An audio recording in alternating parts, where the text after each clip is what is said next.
This is the continuation of the divorce trial, which commenced back on August 11th, I believe. And at the time that we recessed on that date, Mr. Thompson was on the stand, and he was being questioned by Mr. Tobirin. That's what my notes indicate? All right. Yes. All right. And Mr. Thompson, you are still under oath. Mr. Tobirin. Okay. Yes. Okay. Thank you, Your Honor. I know we're limited on time, so if I can share my screen, I am going to. Before you do that, I just want to make sure that there's no personally identifying information on there. If there is, Only on the exhibit themselves. if there is, let me know. We can stop live streaming for the period of time that you're showing that exhibit. Yes, there will be some personal, there are pay stubs and different. Okay. All right. Mr. Tobirin, do you have witnesses in to lay a foundation for the hearsay documents? Or certificates of affidavits of business records? Otherwise, I'm objecting to the hearsay documents.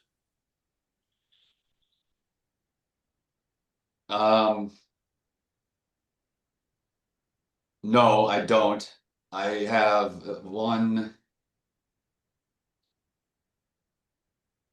three of mine that I believe would not be hearsay then. 3 of yours that would what? Would not be hearsay, that I'll attempt to admit. What's the nature of those documents? One is my client's financial information form that he signed and we prepared. Okay. The second one is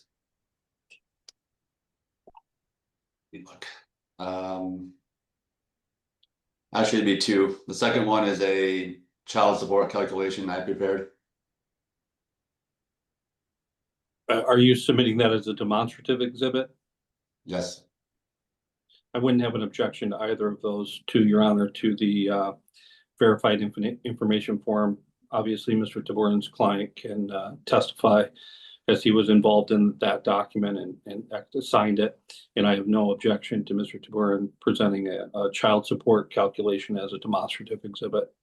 All right. I'll ask Ms. Van Oler to stop. Well, first I'll find that it is necessary to stop the live stream because the screen share will show personally identifying information that we don't want made public. All right, we have resumed live streaming. Mr. Tobirin. And at this point, Your Honor, do you know how much time I have left? Ms. Van Oler, we won't penalize you for the technical time. Okay. Technical issues time. So it's about 15 minutes, is that fair? That was right. That's what you started with. Okay. So yeah, now we're at, if we take out the technical time, roughly 10. Okay. So I couldn't hear that. Roughly 10. Okay, I will aim for 10 o'clock. Curtis, we were previously discussing the best interest of the child factors. Do you feel, and this is a little bit of recap, but do you feel that the plaintiff throughout this process has supported your relationship with your daughter? Not entirely. Okay. And Mr. Thompson, you need to speak up a little bit. I'm sorry, not just to get- entirely. Thank you. okay. Have there been times recently or throughout this process when you have had parenting time that wasn't part of your scheduled parenting time? Ask them one more time. Have there been times recently or throughout this divorce process where your daughter was with you when it was not technically your parenting time? Yes. Okay. Are there any recent examples of that? Within this past week. Okay, can you tell the court, remembering that we're somewhat limited on time, what happened during that incident? This past Sunday, I was scheduled to drop off my daughter. Her mom was out of town. Her mom text me and let me know that she was in Chicago and was ill, so that she could not make it back, and she asked me to keep her over until Monday. Okay, and did you do so? Yes, I did. Okay. And so did your daughter return to mom on Monday then? No, I went to drop her off on Monday, but her mother was still out of town, and then found out after I dropped her off a little bit later that her mother was delayed because of a storm, and then she was going to take up lodging, and my daughter was going to be at home by herself. Okay, so if I'm correct, you returned your daughter to plaintiff's home, is that correct? That's correct. And the plaintiff was not there? That's correct. Okay, and at that time, did you leave your daughter there? Yes, I did. Okay. And was it somewhat common that your daughter's old enough where she can be home alone for some amount of time? Yes. Would you want your daughter home alone overnight right now? No, I would not. Okay. Do you leave your daughter home alone overnight during your parenting time? No, I did not. Okay. So you dropped your daughter off at plaintiff's home. Am I correct then that you later found out the plaintiff was not coming home that night? That's correct. How did you find, or how did you learn that information? When I called my daughter to find out if she had heard from her mom or if her mom had arrived, that's when my daughter told me that she had not, and that her mother had told her that she was going to get lodging and that she would be home in the morning. And do you recall that was a Monday night? That was Monday night. Do you recall what time you talked to your daughter at that point? About 10:15 PM. Yes. Okay. Something. I told him I was gonna pick her up. Ma'am, you can't I'm speak at sorry, this time. I didn't know we weren't muted, I'm sorry. Yeah, you were muted. I don't know when. There we go. Thank Go you. ahead, Aaron. Mr. Tobirin. Thank you. So at that point, Your Honor, I had muted myself because we missed a hearsay objection. When he asked about when he asked about the conversation with the daughter that and so I realized I was muted, so I unmuted myself. Okay, so you're making that objection now. I mean, it's fine, but that's the explanation for why I'm unmuted, so that Okay. if any more. Okay. All right. that's fine that's fine as long as your client doesn't speak. Understood. Okay. Thank you. So Curtis, that Monday night, did your daughter spend the night with you? Yes, she did. And that otherwise would have been the plaintiff's parenting time? Yes. Okay.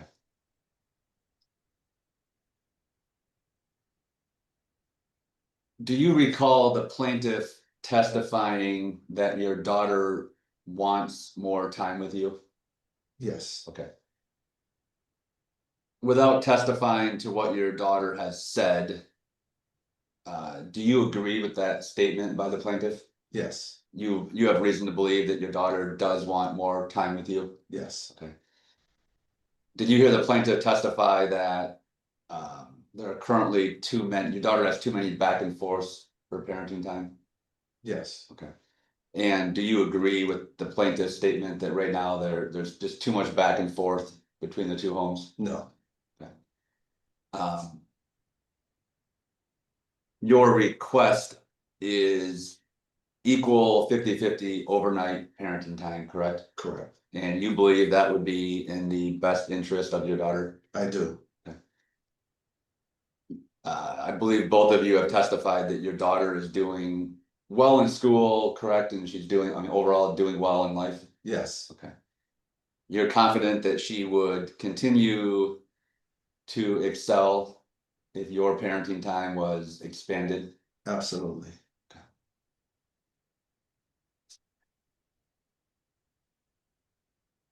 Do you have any mental or physical health issues that would prevent you from parenting your daughter? No.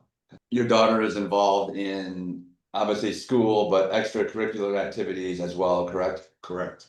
And if your parenting time was equal to 50-50 parenting time, would you be able to support your daughter in those activities, helping her get back and forth and so on and so forth? Absolutely.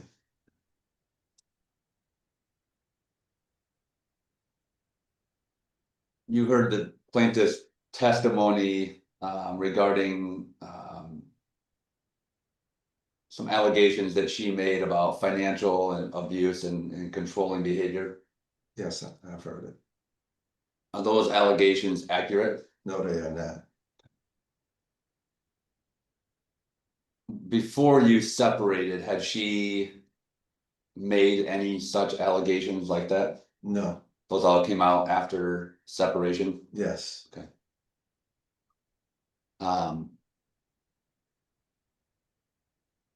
I believe the testimony was that your wife the plaintiff no longer attends the church where you're a pastor, correct? Correct. Was the plaintiff still a member of your church when those allegations came out? Not attending physically, but her membership was still there. Did the two of you discuss your relationship or those allegations with anyone involved with your church? No, not together. Okay. Have you, again, without talking about what anyone from your church said, have you discussed the plaintiff's allegations with anyone from your church? Yes. Were you concerned that by doing so, you would put your employment at jeopardy? No, Why not? because with our denomination within our church, there is a process to help families and marriages that may be fragile. And part of that, if anything was found out to be true, there is a restoration process that happens through the church and through the denomination. Did you have to go through a restoration process? No. Do you believe that you would have had to go through a restoration process if the church believed those allegations were true? Yes. Objection calls for speculation. Mr. Tobirin, do you want to restate your question? I can restate the question, Your Honor.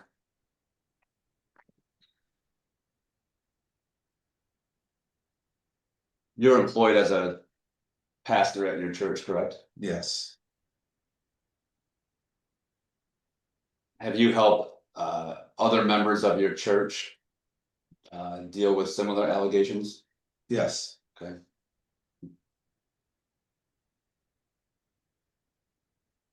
Did you ever have to make a determination for other people whether those types of allegations were true? Yes. If you determined that they were true, what would happen? They would go through a restoration process. And that was something that you would initiate or lead? No, at the time I was not on the executive team, but I was part of the team to do that. Okay, but you yourself, have you been through a restoration process yourself? No, I have not.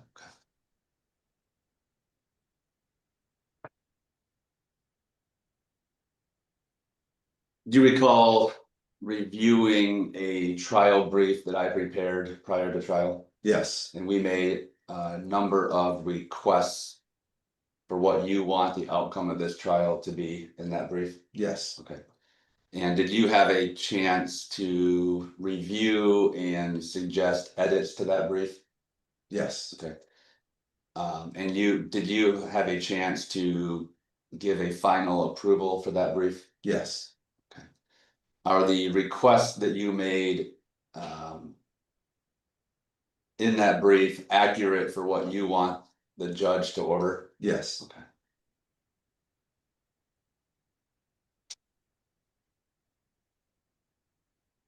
I think I'm up against my deadline here, so at this point, have no further questions. Thank you. Right? Mr. Worth? All right, thank you, Your Honor. Mr. Thompson, the extended parenting time that you had on August 17 and 18, are Are you frustrated that you had that additional time with your daughter? No, All right. So in your mind, then what's the significance of that testimony this morning regarding the 17th and the 18th of August? I was frustrated with the communication. Okay, but isn't it true that on Sunday, my client text messaged you indicating that indicating that she was having an illness and wasn't going to be able to pick up the child that day? She did on Sunday, but not on Monday. Well, on Monday, didn't she communicate back and forth via text message with you all day long? No, that's not correct. All right. Well, isn't it true that 11:23 a.m. you texted her saying, "Good morning, hope you feel better. I will drop a pony off at volleyball practice at 3:30 and you can pick her up from there." Do you recall sending her that text message? Yes, in the morning, yes. And that was Monday at 11:23 in the morning, correct? Yes, And then at 2:15 in the afternoon, she texted you back saying, "I'm feeling better, thank you, but I will not be back in time to get her from volleyball practice." Do you recall her sending you that text message? yes, And then you asked her, "What time will you be back? I have a 5:30 appointment and we'll have to possibly set up to stay with someone afterwards." yes, And then she responded, "You can just drop her at home. I have an appointment tonight. I will be there around that time." Did she yes, text I you that? remember that. Okay. And then you texted her, she doesn't get out until 5:30, which right now is a conflict in time. Do you recall texting her that? Yes, And then she texted you and updated you around 2:30 saying, "I will not be back in time to pick her up," correct? yes, All right. And then you texted her. I gathered that, which is why I said that arrangements may have to be made for her to stay over with a friend. Do you recall sending her that?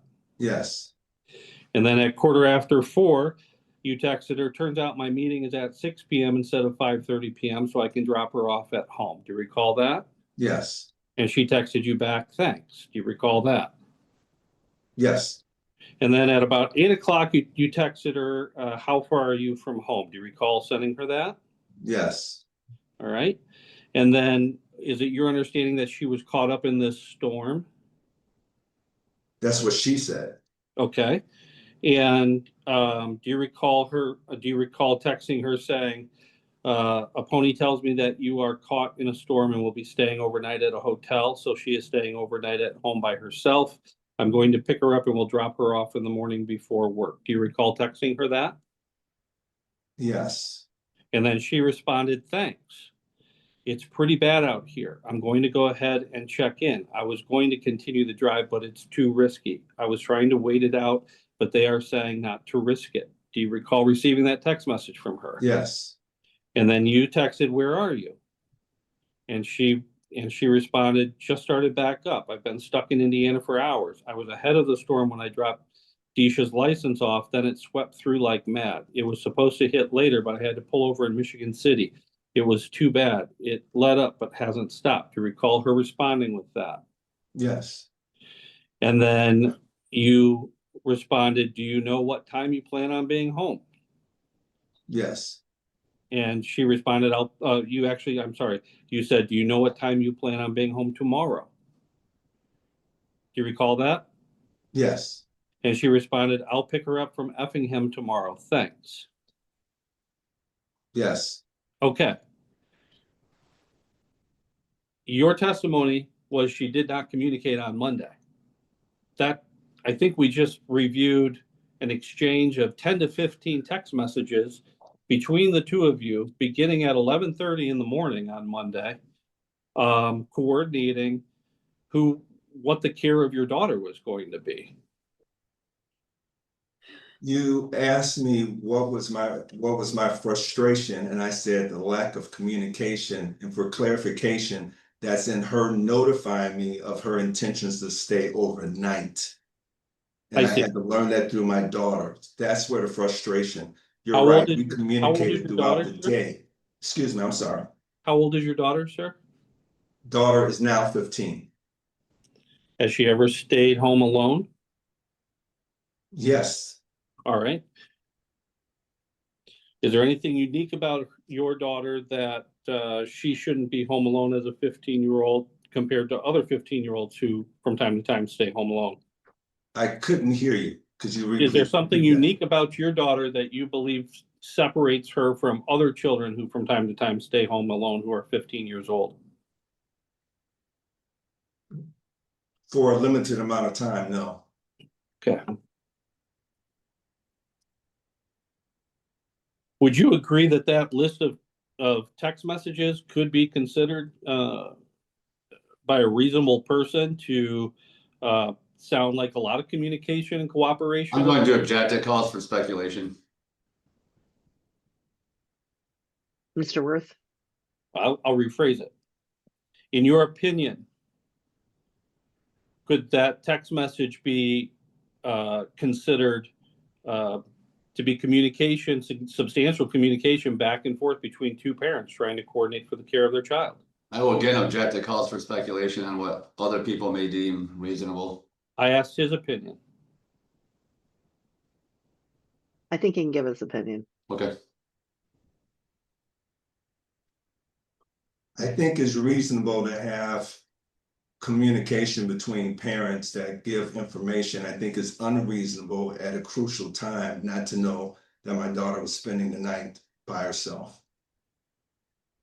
Isn't it true that you would filter anything that my client does as not being up to your standard? Objection, argumentative. I asked, it's a question. He can say no if he disagrees with me. I'll allow the question. Could you repeat, please? Isn't it true that you would filter any communication from my client as being not up to your standard? No. Isn't it true that that's the type of response that my client received during the course of the marriage from you? I don't understand your question. Well, isn't it true that throughout the entire marriage, my client tried to communicate with you, tried to satisfy you, and it was never enough? I disagree with that. All right.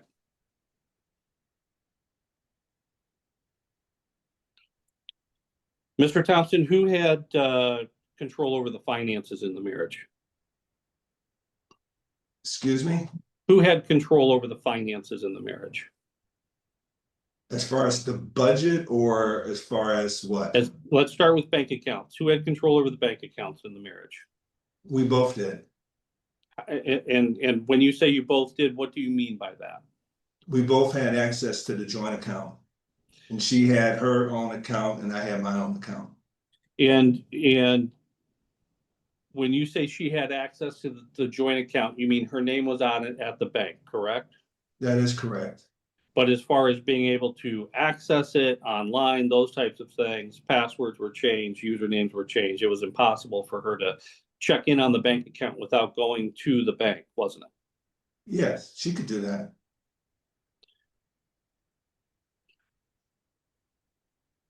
Mr. Thompson, what is the most money in a single year that your wife ever made while married to you?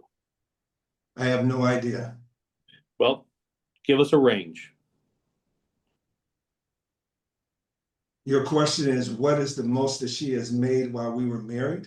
Yes, in a single year. I would say that when we were married, when she was working in 2008 or 9 or something like that, I believe she made 60,000-ish or so. All right. So that was roughly 17 years ago. Your daughter is 15 years old. Do you agree with that?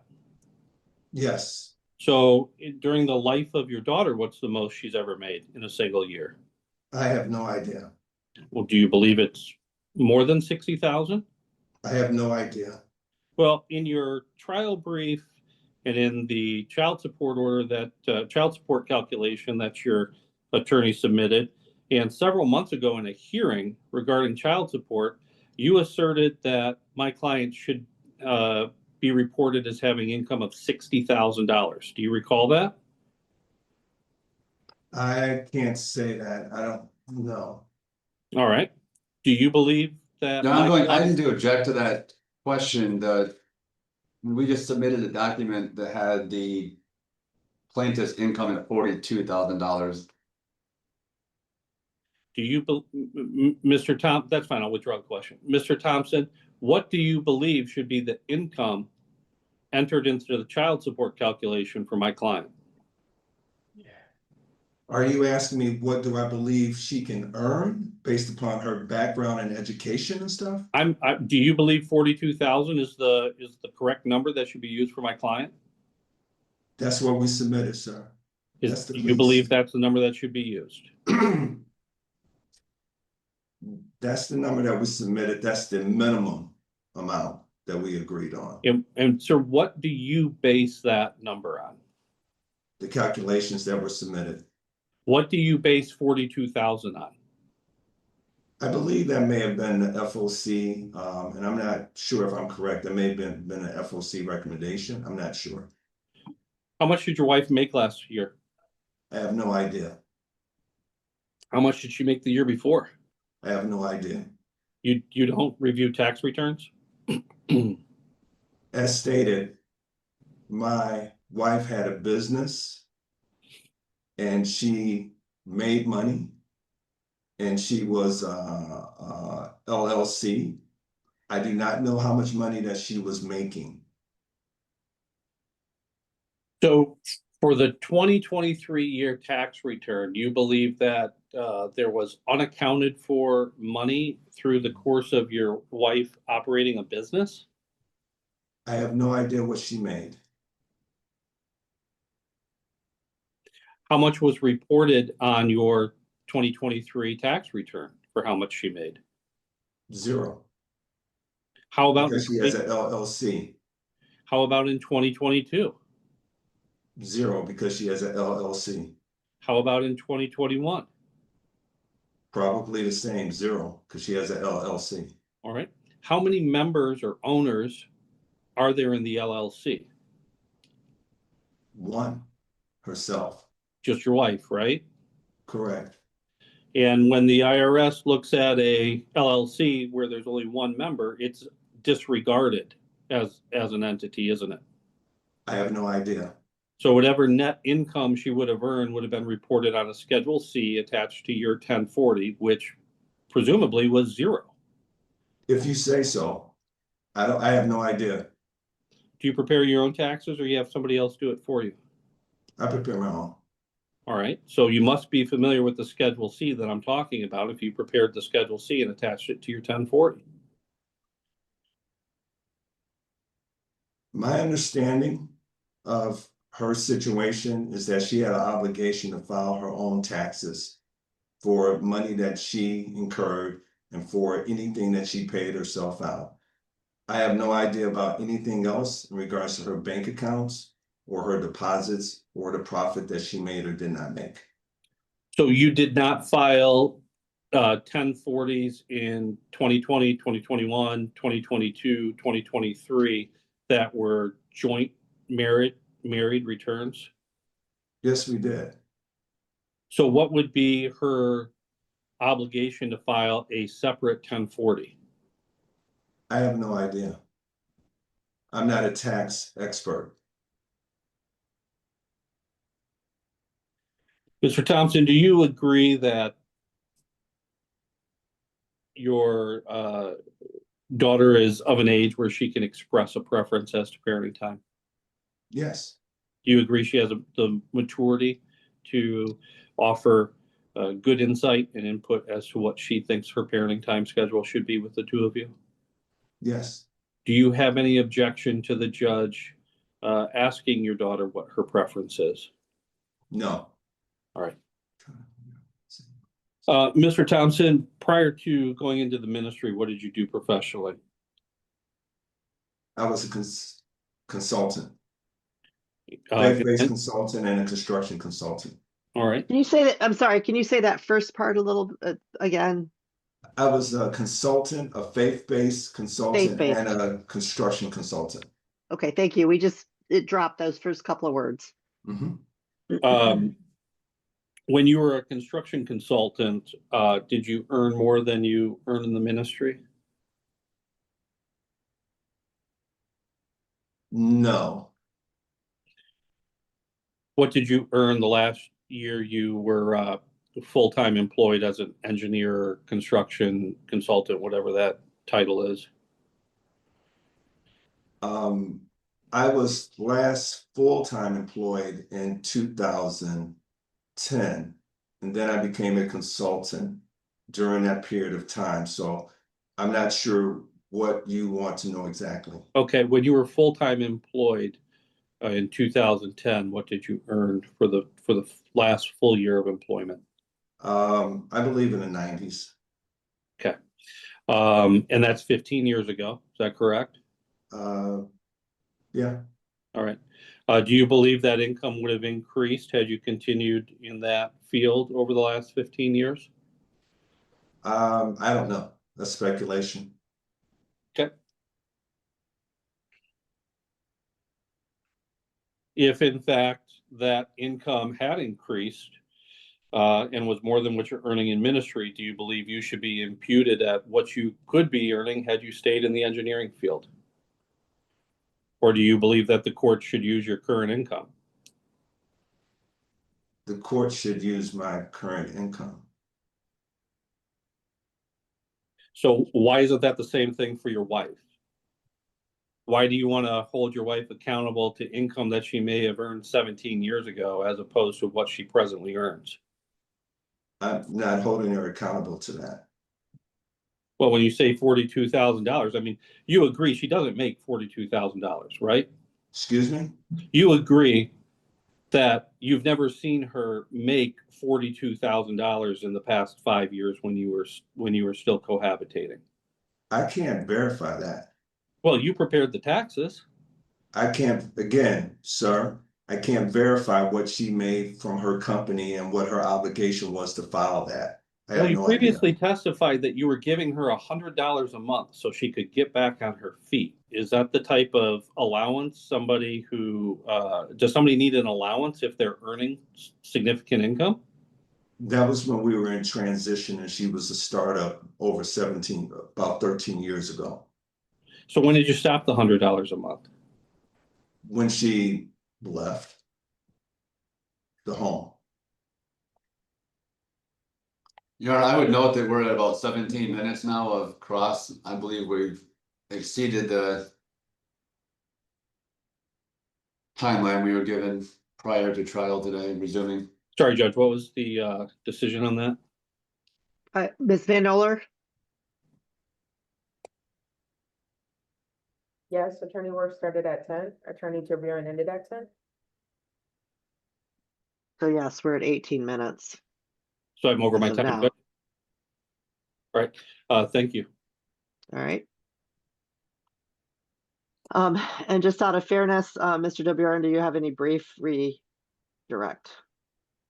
Just very quickly, Your Honor, Curtis, involving the last Monday that you testified about when your daughter came back to spend the night with you, Yes, your frustration was not the communication throughout the day, correct? it was not. Was your frustration due to the fact that your daughter was going to be left home alone at plaintiff's home without you having been notified? That is correct. Okay. Did the plaintiff notify you specifically that night that her plan was to leave your daughter home alone? No, Did your daughter inform you that that was the plaintiff's plan? yes, And that was your frustration? correct. Thank you. No further questions, Your Honor. Thank you. All right. All right. As I had indicated at the last hearing, written closing arguments are due September 3rd at 5. Is that date still doable for the two of you? I guess my only question would be, we've agreed to, I think, request an expedited transcript. I don't know how long that will take.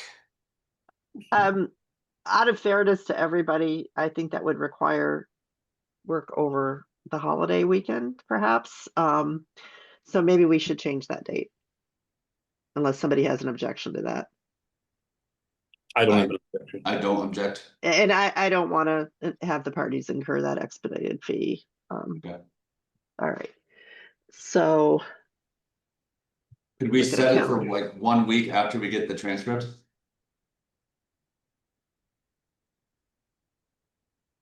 I can't think of any reason why that wouldn't work. This is the matter of Thompson versus Thompson, case number 24-10121 DM. Both parties are present. Plaintiff represented by her attorney, Christopher Worth. Defendant represented by his attorney, Michael Tobirin.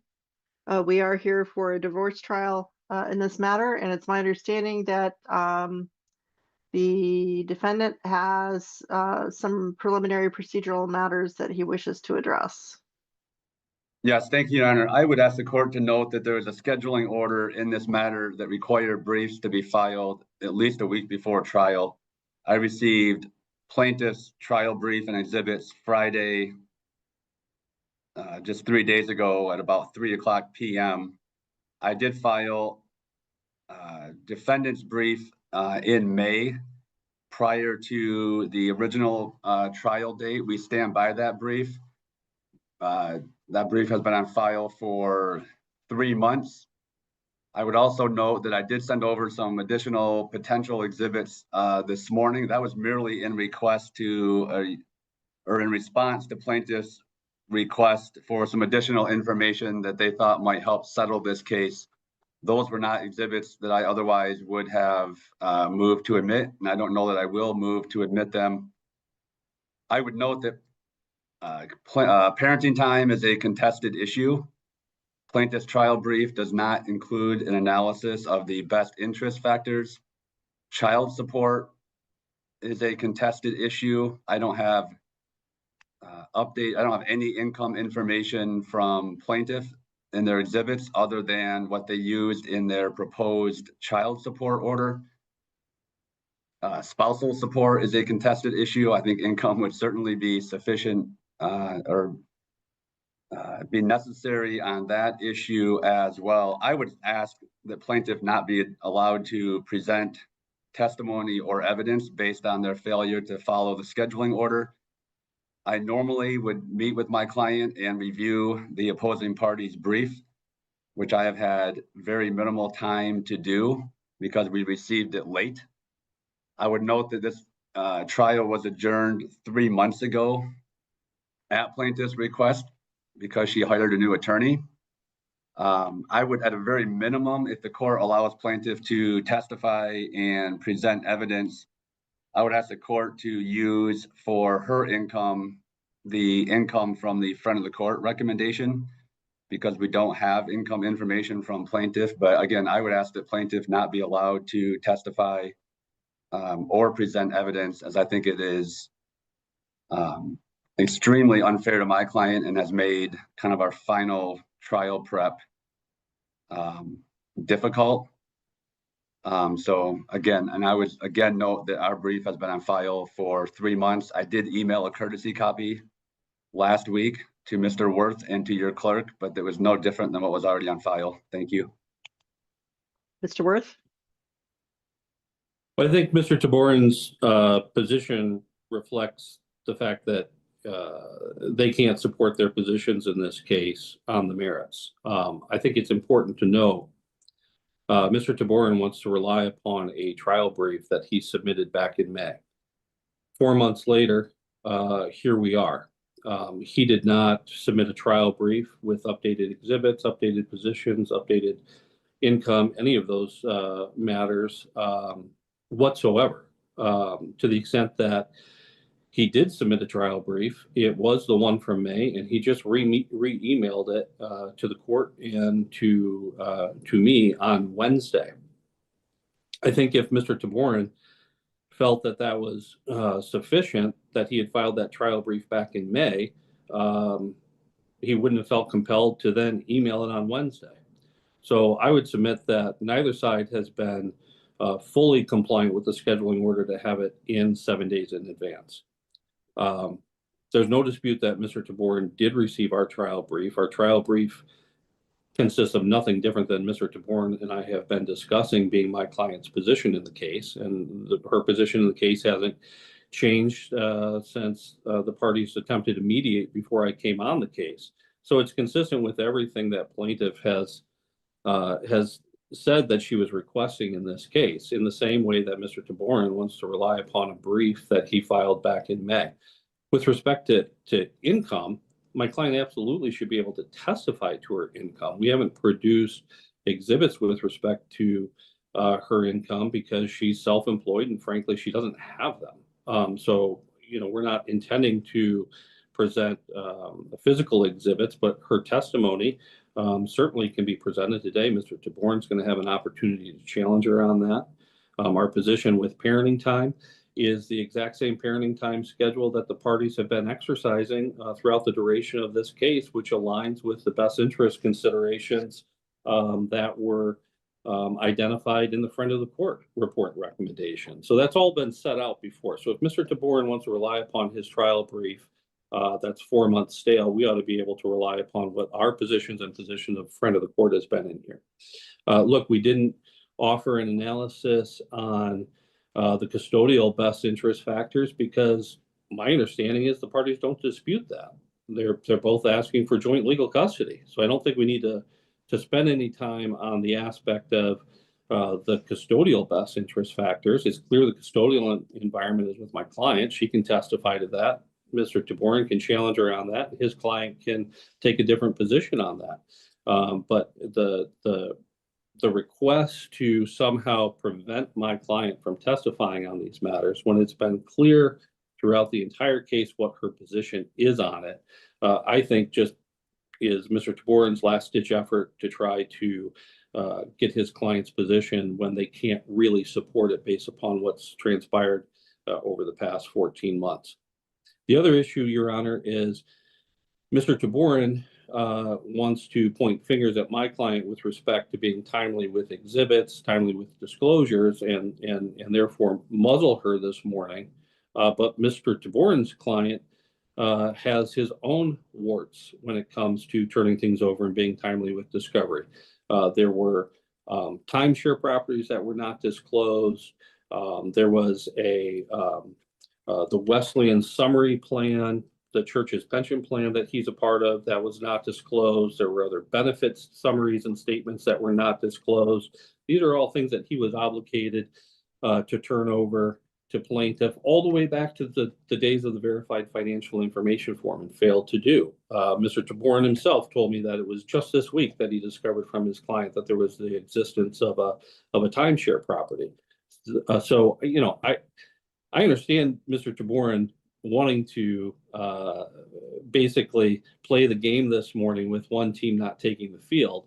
But he's got his, what's good for the goose is good for the gander. Let's either try this thing on its merits, continue it so that both sides meet that 7-day requirement with respect to a trial brief and actually get a trial brief from Mr. Tobirin that's not 4 months old. And be able to have an opportunity to get further disclosure on these timeshare things and that matter. But I think not allowing either party to proceed on the merits of the case this morning with their presentation just goes entirely too far given the conduct of Mr. Tobirin's side of the case. Mr. Tobirin? There's no disputing the fact. Our brief is on file. The plaintiff's was not on file till Monday. The timeshare, I believe, is a resolved issue. It's a red herring. The court issued an order. And I would go back. We followed the order. Our VFIS were filed months ago. Mr. Worth mentioned my client's retirement account. It's on his VFIS. It was labeled as a pension, so Mr. Worth questioned whether it was a defined benefit or contribution plan, but my client and I discussed that. We discussed that with the prior attorney months ago. The bottom line is plaintiff didn't follow the order. They're scrambling, trying to find a way to defend it.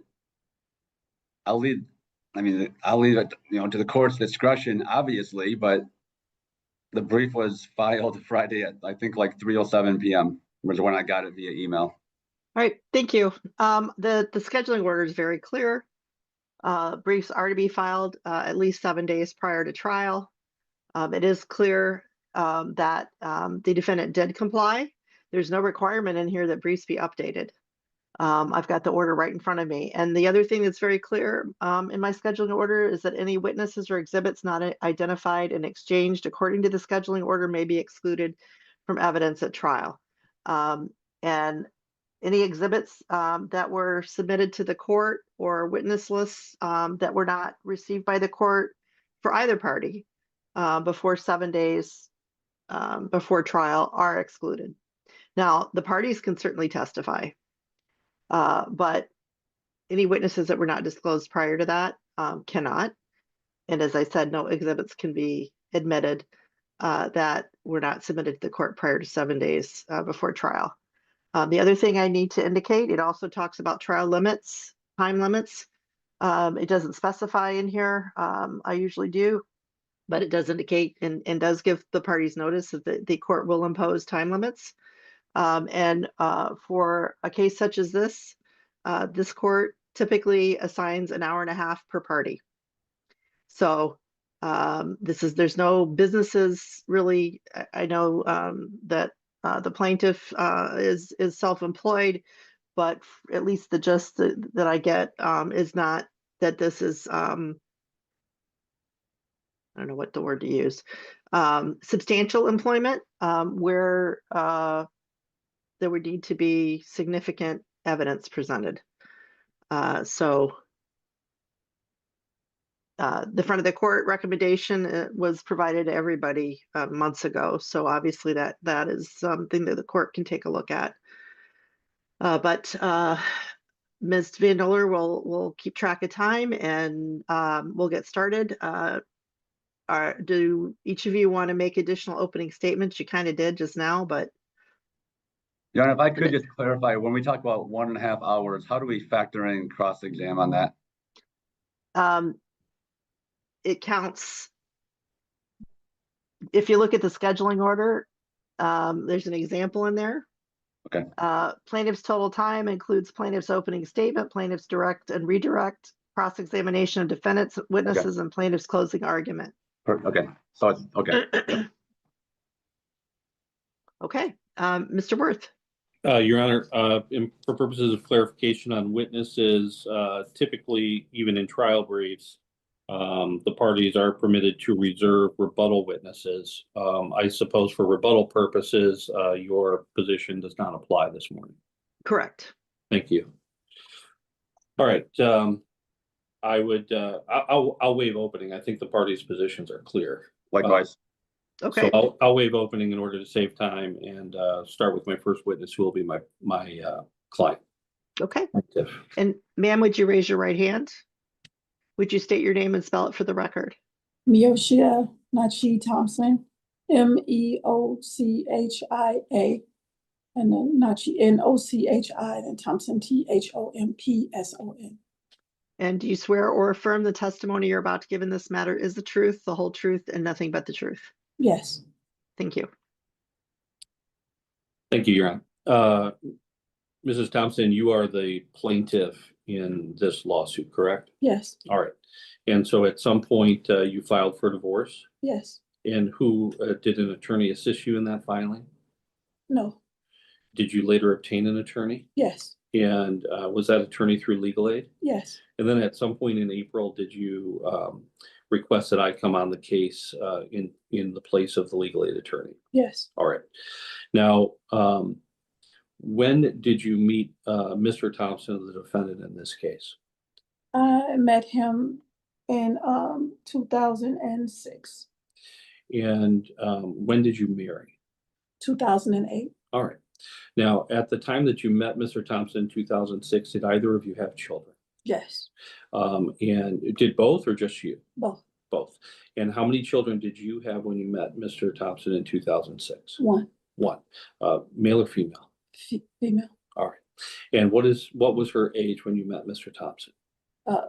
She 11, going on 12. Okay. And how about Mr. Thompson? How many children did he have when you met? 3. 3. And what were their genders? 2 females, 1 male. Okay. And what were their ages when you met? They were 8 and 9. And how about the third child? Oh, I'm sorry, they're twins. The twins were 9. And The baby girl was 8. Okay, so he had one set of twins who were each 9 and then an 8-year-old. Yes, Okay.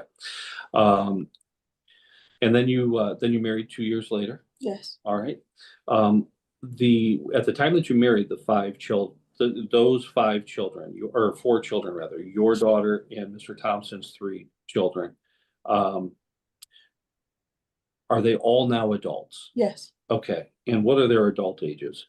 My daughter is 30, and then baby girl back then, she's 27, and then the twins are 28. Okay. And then is there a child that is part of this marriage between you and Mr. Thompson? Yes. Okay. And what's that child's name? Her name is Meoshia Thompson. Okay. And when was she born? She was born August 20th, 2010. And how old is she now? She's 14, she'll be 15. Okay. And you and Mr. Thompson were married at the time of her birth? Yes, Has there ever been any doubt for you that she's Mr. Thompson's biological child? No. Has he ever questioned whether or not she's his biological child to your knowledge? no. Okay. When you were married, where were you married? We were married in Chicago. In Chicago, in the state of Illinois? Yes, Do you recall which county that was? Is Cook that County. Cook County? And what was the specific date of the marriage? August 16th, 2008. All right. And at some point, did you marry in Chicago because that's where you wanted to have the ceremony, or were you living there at the time? That's where we wanted to have this ceremony. Okay. Where were you living at the time of the marriage, of the wedding? We were in Flossmoor. I had just ended my lease. And we were in Flossmoor, Illinois. So I lived in Chicago before. So you were both residing in Illinois at the time of the wedding. Yes, Okay. And then at some point, did you relocate to Michigan? yes. Okay. When was that? It was around 2015, I believe. Was that 2015? Yes, Okay. And where did you relocate to? to Kentwood, Michigan. Kentwood, Michigan. Mhm. So since 2015, have you been living have you been living together in the state of Michigan Yes, and in Kent County? yes. Okay.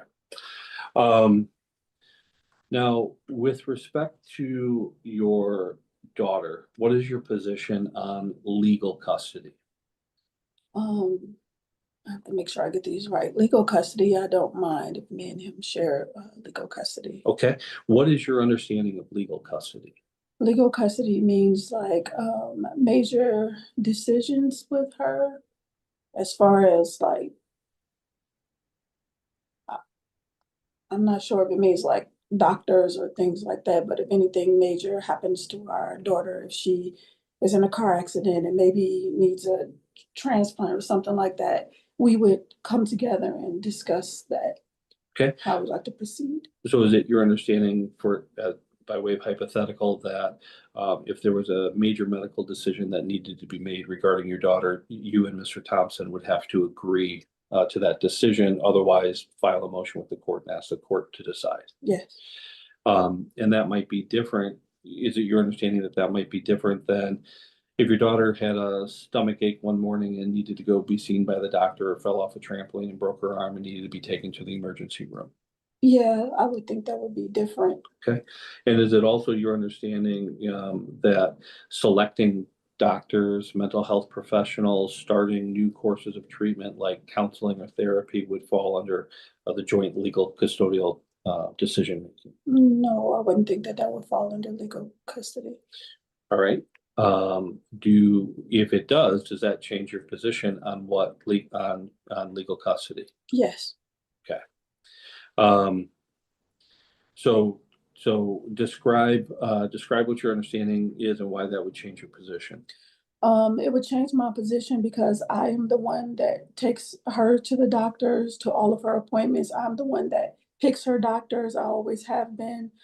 She was working with a therapist at school. I had to sign for that, and for her to even have a therapist now, I'm the one that had to sign for that. I take her to her appointments all the time. Everything that goes on with her, I'm normally the one that is there with her and takes her to those places. Mr. Thompson does not. So historically, you view yourself as having been the primary caregiver on those types of decisions and Yeah. appointments and the logistics of getting her there and the follow-up up to those appointments? Always, even when I worked, always it was me. He didn't do it. Okay, now do you have concerns that if Mr. Thompson had an equal voice in making those decisions, that would have some type of negative impact upon your daughter? Yes. Okay, can you describe what that would be? I think that the time frame that, for one, he doesn't know any of the information about her as far as like her doctors and things like that. When, I'm sorry, my mind is like kind of racing. When I ask him to make certain decisions, he can't make it because he's working. He does not allot the time. So I'm usually the one that has to take off work or stop whatever I'm doing to make sure those things are done, and he is not. So if she needed some type of care like that, I'm the one that has relationships with her doctor. And I would just feel more comfortable with me doing it rather than him, because he doesn't have relationships with any of them. Now, when you talk about him, not needing, or that he would or would not take off work, those types of things, are you speaking to the logistics of getting her to appointments and attending appointments, or are you speaking to the ability to discuss major decisions that need to be made and resolving at a decision together in a productive way? Yeah, even when it comes to making decisions in a productive way, it normally takes him a while, and sometimes it takes more time than necessary. So things end up last minute. And when Mr. Thompson gets certain information, he does not share it with me. Even when I ask, he does not share it with me, but I'm more open and apt to share things with him, especially when when I'm talking about with us and our child. Okay. Now, as it relates to decisions about where she attends school, do you think you and Mr. Thompson agree on that? Yes, And what year is your daughter in that school? she's going into her sophomore year. Sophomore year. So she should have about 3 more years of school. Yes, Do you believe that you and Mr. Thompson agree that she should continue in her current school? yes, All right. To the extent that there's other decisions that arise for her education, do you think that you and Mr. Thompson can reach agreement on the decisions that need to be made? yes, Okay. And is it your understanding that making those types of decisions is part of joint legal custody? yes. Sometimes I have concerns. Okay, what concerns do you have? Well, I wanted to put her in a camp before, because she needs help. Her school is kind of limited in sports, and I wanted to put her in a camp. And Mr. Thompson basically did not want to help pay for those camps. It was things that would make her better in the sport, because her schools, they don't have they're not equipped to kind of like get her the training that she needs. Okay. And so, So would you describe the camp as being a part of the school, or would you describe the camp as being an extracurricular? it would probably be an extracurricular. Okay. Was that extracurricular camp going to impact Mr. Thompson's parenting time schedule? I don't think so. Okay. Now, with respect to her religious upbringing, do you believe that you and Mr. Thompson agree on what her religious upbringing should continue to be for the next 3 years, or do you think you're unable to agree on those things? No, I think we agree on that. All right. So is it fair to say your primary concern as it relates to legal custody is in the realm of medical, Yeah, physical, mental health, and dental health? yes, Okay. And is it accurate that your primary concern relates to Mr. Thompson's timeliness in participating in the communication so that the timely decisions can be made for your daughter? Is that one aspect? that's one aspect. And that the other aspect is that he, in your opinion, he does not share information with you that would be important and significant to that decision-making process. Is that the other aspect? Yes, Okay. Any other concerns regarding legal custody? No. All right. Now, what is the current parenting time schedule that you and Mr. Thompson have been exercising in this case with your daughter? We have been exercising every other week, Thursday to Sunday. And So Mr. Thompson has your daughter every other Thursday through Sunday? yes, All right. And where does he usually pick her up, or what time does he usually pick her up on Thursdays? so Thursdays he'll normally pick her up after school if school is in session. If school is not in session, he'll pick her up from home. And then on Sundays, he drops her off at home. And what time, if he's not transitioning through the school day, what time does he pick her up on Thursdays? Basically whatever time he wants. So it'll normally be in the evening time, about 5 or 6 p.m. when he gets off work. Okay, so there's no hard fast time that you have right now, but the most consistent time is somewhere between 5 o'clock and 6 o'clock after he finishes his workday? Yeah. Okay, and what time does he drop her off on Sunday? Normally about 9 o'clock because she does a Sunday youth program at the church. So is that 9 o'clock a.m.? That's 9 o'clock p.m. The program normally ends at 8, and she lives rather close, but he gets her home about 9. Okay, so if school's in session, he's picking her up at school. If it's not in session, he's usually picking her up between 5 and 6 on every other Thursday. And then each Sunday, he's dropping her off around 9 p.m. Yes. All right. Do you believe that that schedule is in the best interest of your daughter? Yes. Why? It's in the best interest of my daughter because of the way her activity schedule goes and everything else that she's doing. It makes it easier for her to just, have her time with him. It's planned, it's set, and it doesn't interfere with any of the other activities, especially because of the way Curtis's schedule is. And that is the way he kind of preferred it before in the past, where I would be the one to pick her up. I would be the one to drop her off. So I'm the one that's doing her homework with her. I'm the one that's making sure that she has all her activities and everything else done and taken care of. And he would, those weekends, that time is just kind of set. He knows that's his time. He gets off work. She's there. It's just easier. And she kind of expects that. She doesn't like the middle of the week thing. How long have you and Mr. Thompson been exercising this current parenting time schedule? Since the judge has put it in place with our first, I think, court meeting when Mr. Thompson put me in court for joint custody. So originally there was a custody case opened by Mr. Thompson, which he was plaintiff and you were defendant. Yes. And then you subsequently filed for divorce, correct? Yes. And then the court put the two cases together. Yes. All right. So your recollection is that this parenting time schedule has been in place since that custodial action was in place prior to the divorce even being filed? Yes. So how many months would you anticipate that's been? About, I think about 10 months. Roughly 10 months? Yes. Okay. Now, does your daughter, and I don't want you to tell me what she says, but I Okay. just want to know, does your daughter ever express to you how she feels about this current? Objection, calls for a hearsay answer. I'm just asking if it's ever been discussed. I specifically directed my client not to tell us what the daughter has said. Requesting an expression would be hearsay.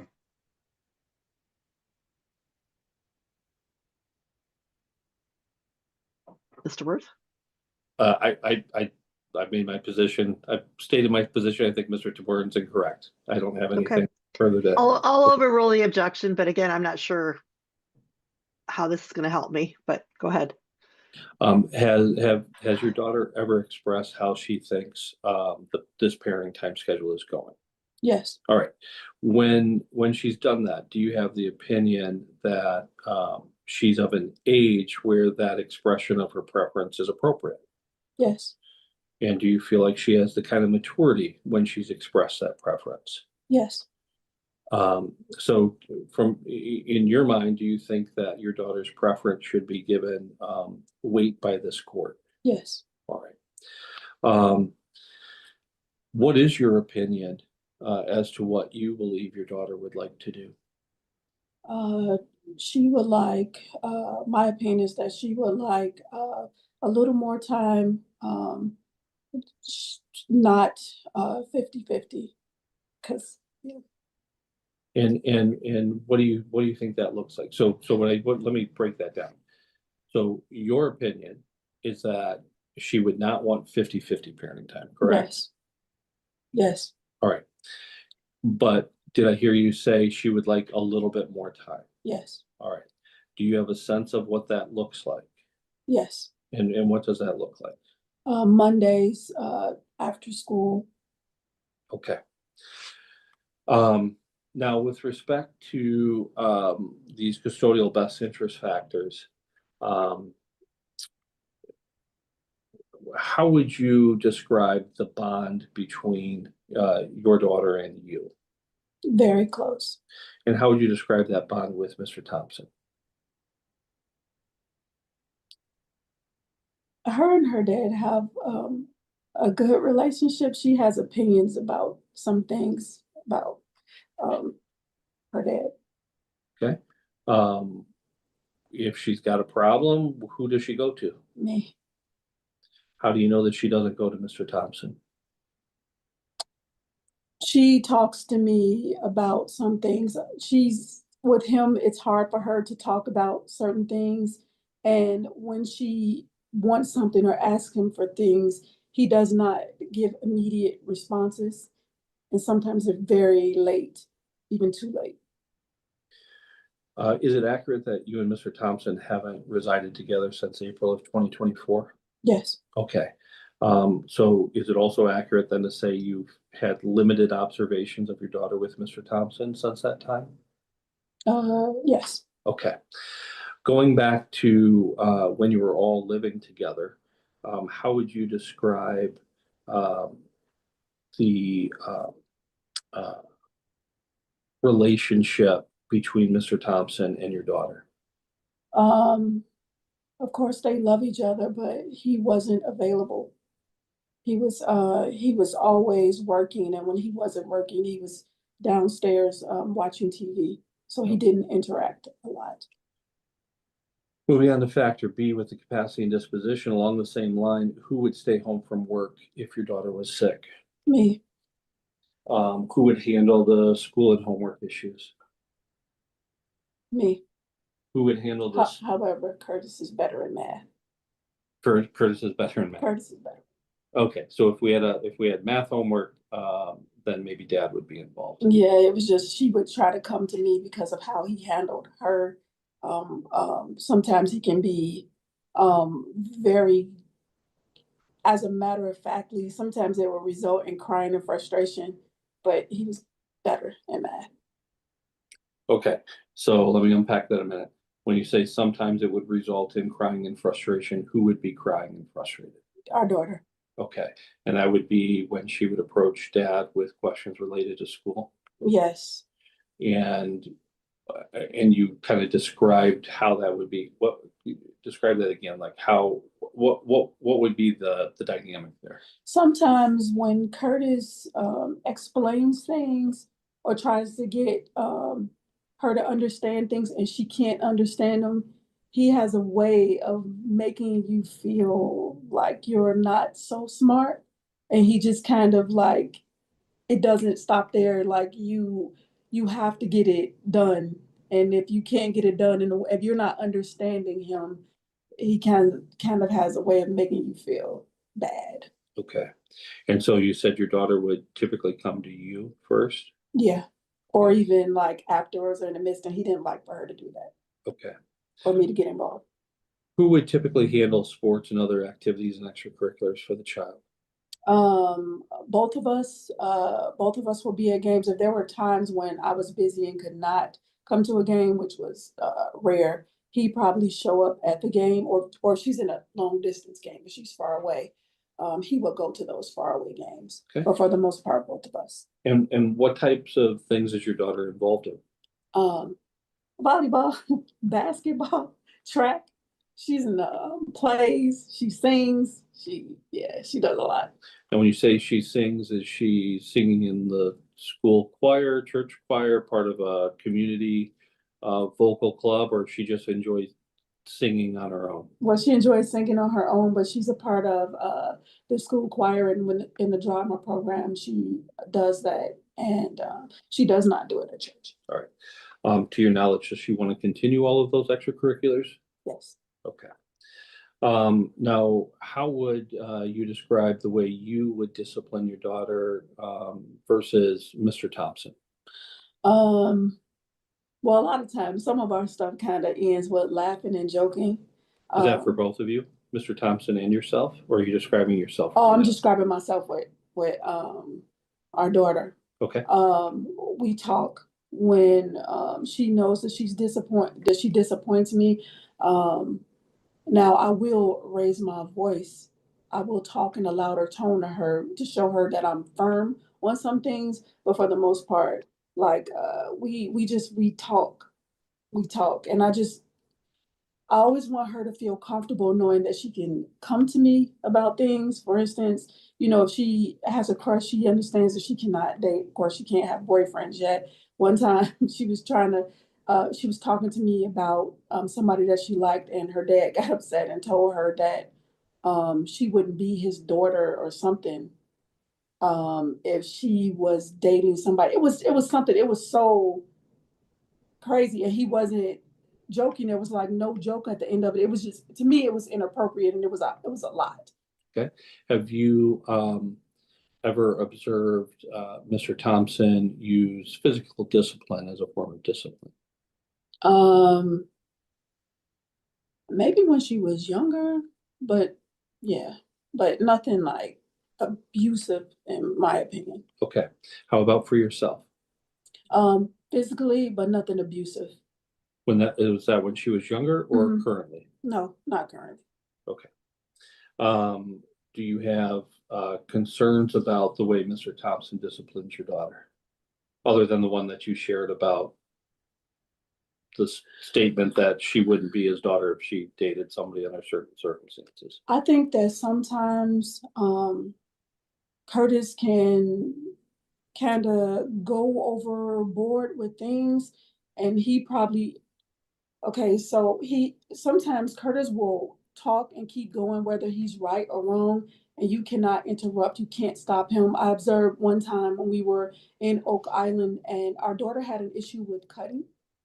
And that is one of the reasons why, she was seeing a therapist at school. Let me interrupt you for a moment. When you say your daughter had a problem with cutting, is that this daughter? Yes, this daughter, our Okay. youngest daughter. Okay. And Okay. so you said that was one of the reasons that she was in therapy. So Yeah. please continue. Yeah. And so her dad, when we went to Oak Island to visit friends, he was fussing at her about something. And I've learned in the past when Curtis is talking to the kids to try not to say anything, because if I do, he'll kind of like turn it my way and it'll just go on and on and on. And so he was disciplining her by, verbally, disciplining her, and he just wouldn't stop. She could not say anything, and she started digging. And he was so focused on what he was saying that he wasn't paying attention to her. I can't interrupt. I try to interrupt, and Curtis just kind of goes on and he talks and he gets out what he needs to say. She came in the room afterwards and she looked at me and she showed me her arms, and she was just like, "Mommy, I'm sorry. I couldn't help it." And I tried talking to him about it later, like, Curtis, like, it's too much. You have to know like when to stop. How old was she when that happened? She was about 11. Okay. To your knowledge, has she continued to have an issue with cutting? No. Okay. Would you describe what you've described? Is it fair to say that Mr. Thompson is lecturing the child? Yes. And does the lecture involve two-way dialogue between Mr. Thompson and the child, or is it just him lecturing the child? It's just him. And how long would something like that go on for? It can go on for a long time. Can you It can put- go on for 20 to 30 minutes. If you're quiet and you don't say anything, if you say something, it can go on for over an hour. Okay. Do you have family in this community? I have some cousins that I'm not around. Okay. Do you have other family outside of the community that you're in contact with? Yes. Okay. How often does your daughter interact with family and those types of connections? Not often. Okay. Has that always been the case? Um, yeah, kind of. My mother, my family wanted more of a relationship, especially when we found out my mom had cancer. And Curtis kind of like shut some of those things down. He told me about her going to the family reunions that he felt like I wouldn't be able to keep an eye on her and I'd be too busy, so she couldn't come. And my mother was very disappointed about that because my mother had cancer. She eventually ended up passing away. It even happened when we were living in Illinois. Apani was a preemie when she was born. So she was in a hospital her first 3.5 weeks. I think Curtis kept her in the house for her first 3 years. She could not really have any contact with anybody because he was like that protective. And yeah. Okay. So the lack of interaction with your side of the family, do you view that as being a decision that you made, a decision that Mr. Thompson made, or a joint decision? It was a decision that he made and I respected it. Okay. And what was the reason that you respected it? Because you agreed with it or another reason? I just didn't want any problems, so I just picked peace. But no, especially when my mom was dying, or my mother had cancer, I did not agree with it. Okay. Now, how about Mr. Thompson? Does he have family in the community? Here, no, All right. And where's most of that family? his family is in Chicago too. Okay. And has your daughter had regular contact with Mr. Thompson's side of the family? By phone mostly. Not a lot of physical interaction? No, his mom will come out and visit. Okay. To your knowledge, what's the reason for a lack of regular contact with Mr. Thompson's side of the family? Well, his other children don't really talk to us. Now they're beginning, I kind of extended a olive branch with the children because they have children now and getting them Christmas gifts. So they'll send the youngest a Christmas gift, but they don't really have relationships. They used to just walk past and just kind of ignore her and us. So these are Mr. Thompson's 3 children at the time Yes. that you were married. Yes, and one lived with us. Was it one of the twins or the other child? One of the twins, the son, he lived So, with us. As an adult was living with you or in childhood? In childhood, he lived with us until adulthood, Okay. until college, Where did Mr. Thompson's other children live? with their mom. And do you know why they weren't all living with you and Mr. Thompson? Because he didn't fight for custody of them. And then by the time that I was like, we need to get them because the environment with their mom is just not good. But by that time they were teenagers and they had so much freedom. They didn't want to come. The son did, of course, he came. All right. So how old was the child who came to live with you and Mr. Thompson? Brock was 12 when he came to live with us. As soon as we got married. And what were the circumstances surrounding him coming to live with you instead of the other 2? He had a problem with his mom's lifestyle and a lot of the drama that was going on over in the household. The mom made decisions like having her having different sexual preferences around him and just different things he did not like. He thought it would be better for him to come and stay with his dad. He felt the environment was more stable. And in your opinion, based on your observations of what was going on with all that, Mr. Thompson never fought for a change in custody or parenting time with the mother of the stepchildren. Just the son. As far as the other girls, he asked them eventually, like, "Hey, do you want to come here? Because if you do, we'll fight for you." And the girls basically said they get more freedom where they are, so they decided to stay. Okay. Now, well, on that vein, your daughter at the time that you and Mr. Thompson got married, who is she living with? Me. All right. And what were your custodial circumstances as it related to your daughter? As far as me and her father, Yes. her father had visitation with her. And how frequently did he see her? He did not come as much as he should. He had the same thing every other weekend, but he chose not to exercise those. And Curtis just kind of told me, like, she was like 12. He told me to stop getting involved in that and making him, she's old enough to make her own decisions. And she wanted to see him more, but her dad was just kind of involved in his own family and stuff. Okay. Was there an order in place through the court granting you custody? Yes, I had full custody of father. All right, so you had sole custody of your daughter. Yes. All right, when she was a child. Yes. And was that out of a court in Illinois? Yes. Okay. With respect to turning back to factor B, one last thing here. It sounds like your daughter has an active involvement in church and religion. Is that accurate? The baby girl? Yes. Yes. And how would you describe your participation and Mr. Thompson's participation in her church and religious activities? When Curtis is at church, majority of the time he's working. Pani likes going to church to do children's ministry, not so much sitting in the sanctuary. So she likes the babysitting component. So usually when everybody else is at church, she's babysitting when she is with him. And I did express to him that she probably needs more time where she's sitting in front of the pastor so she can learn some things. But she gets, when she goes on Sundays, she has the youth group where she gets information. And then when she's with me on Sundays, she attends church as well. Okay. So to put some context to this, what does Mr. Thompson do for a living? He's a pastor. He's an executive pastor now. All right. And what church is he the executive pastor at? Kentwood Community Church. And does your daughter attend that church? She attends both churches, but yes. And you don't attend that church, correct? Not anymore, no. Okay. Prior to April 2024, did you attend that church? Yes. All right. And then after leaving, did you find a new church community? Yes. And so now your daughter attends both churches? Yes. Right. Would you describe Mr. Thompson as being involved and active in her church and religious upbringing?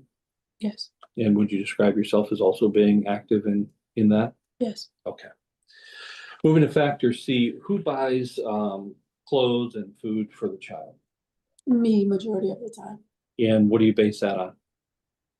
What do you mean? Well, why do you have the opinion that you're buying more food and clothing for your daughter than Mr. Thompson is? Oh, because majority of her things are at her home as at our house on Effingham that we all lived in together. Majority of those things came from me and also the home here. And even last year when I did ask for support, help with that, Mr. Thompson didn't help. She's in high school now. She doesn't have to wear a uniform anywhere more. There's a strict dress code. I bought all of her clothing. Okay. Does your daughter have any special needs? No. All right. How would you describe Mr. Thompson's earning capacity compared to your earning capacity? He earns a lot more than me. He always has. All right.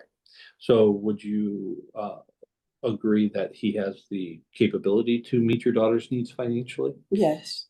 Do you think he has the willingness to do so? No. What do you base that on? Mr. Thompson does not like to spend money. So when you ask him for things, he's very hard and strict on what he gives. And he's always questioning, like, what do you need it for? And then even if you show him everything, he'll decide what he wants to give you. So during the marriage, could you describe how that played out in your relationship with Mr. Thompson? Curtis decided that my allowance would be $100 a month. It was that way, after I worked in, advertising and, got an employment, after I had the baby, everything, I would used to have to borrow money from friends because Mr. Thompson would not help. And eventually we had to go and see marriage counselors about it because it was just becoming so much. And he agreed to give me $100, a month.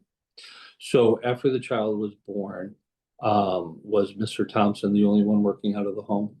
Yes, And he was in charge of the finances? yes. And he was giving you $100 a month as an allowance? Yeah, he eventually started giving me $100 a month for an allowance and, a full tank of gas, 1 tank of gas each month.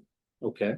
And when it comes to the expenses of the household, was Mr. Thompson paying all of the expenses of the household? Yeah, when I stopped working, Mr. Thompson was, paying all the expenses in the household. All right, so you, Well, go ahead. Did you? I was trying to think of something, but all of that was when I had exhausted everything. Yeah, he began doing that. Before then, we shared in that. I had to pay all of, my own bills. Okay. And yeah. When you say you had to pay all of your own bills, what do those bills consist of? My car note, any credit cards or anything that I had, my phone, and I think the only thing that Mr. Thompson agreed that we can do together was car insurance. And then I had to give an additional, he wanted $1,200 a month, but I told him I could only give $900 a month, but he was so upset that I told him that I would just give him $1,200 a month based off of my income. And then my salary was cut by 25% because of the recession. So where were you working at that time? I was working in advertising at Carol H. Williams Advertising. Okay. As a writer. And so what year? Can you spell that please for the record? Carol H. Williams Advertising. Do you want me to give you the abbreviation or the whole thing?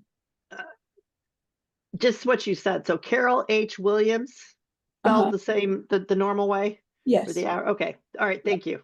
What years was that occurring? I worked there from 2006 to 2009. And then we were pregnant in 2009. I received unemployment for about 2 years. Okay, so I just want to circle back and try to clarify your testimony. Okay. So from 2000 to 2006 to 2009, that is before the birth of this child, correct? Yes. And you were working at the advertising company, correct? Yes. And how much were you earning there? I think 52,000. 52,000 was your salary? Yes. And the arrangement with Mr. Thompson was that you were to give him $1,200 a month. Yes. Okay. And then you were pregnant with your daughter and eventually your daughter was born, correct? Yes. All right. And at that point, you were no longer working for this advertising agency? Yeah, I got let go right before, right around the time that we were planning to get pregnant. So we didn't know that I was pregnant when we found out. Yeah. Okay. And so then did you go back to work full-time at some point? No. No, I tried. I did some freelance work, wasn't able to get back hired. A lot of it, even when I was pregnant, he was kind of like pushing me to work. I couldn't get jobs. Okay. And so when you were talking about Mr. Thompson taking care of the household expenses and giving you a tank of gas and $100 a month, that was after you no longer were at the advertising agency, correct? Yeah, that was after I wasn't receiving any money at all. And that's after your child was born or during the pregnancy that change occurred? After she was born. Okay. Were you expected to buy food or clothing for yourself or the child out of that $100 a month, or was Mr. Thompson providing for all of that? I was expected to get my own stuff out of that. And as far as the child, he provided. Okay, so he was maintaining the household expenses and the expenses for the child. You were expected to cover your own personal expenses? Mm-hmm. Is that a yes? Yes. And you were given $100 a month for that purpose and 1 tank of gas. Yes. Okay.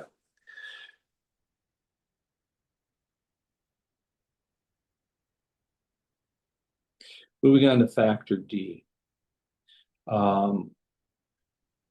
When you left in April of 2024, would you describe that the living situation was a safe and secure home environment? No.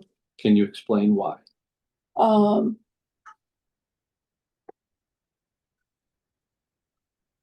Mr. Thompson just got very, very, very controlling. There were cameras in the house. He had eventually put cameras inside of the bedroom.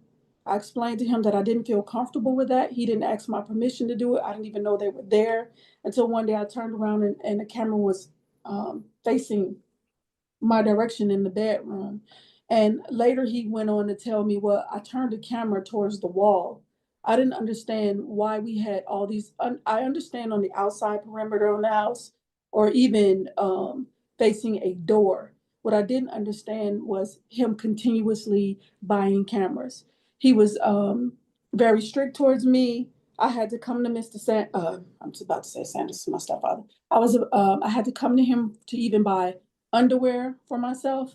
Mr. Thompson had told me in moving there that Meoshia, you don't have to work, because I ended up getting my own office. I ended up working a little bit, saving up some money, and I got my own office because he would not let me he had a problem with me bringing clients in the house for publishing. So he told me to go to Starbucks or the library, and I was telling him I can't do that because it's publishing. A lot of this stuff is confidential. So I started working at Nordstrom's. I was making like $11 an hour. He stopped giving me the $100 allowance.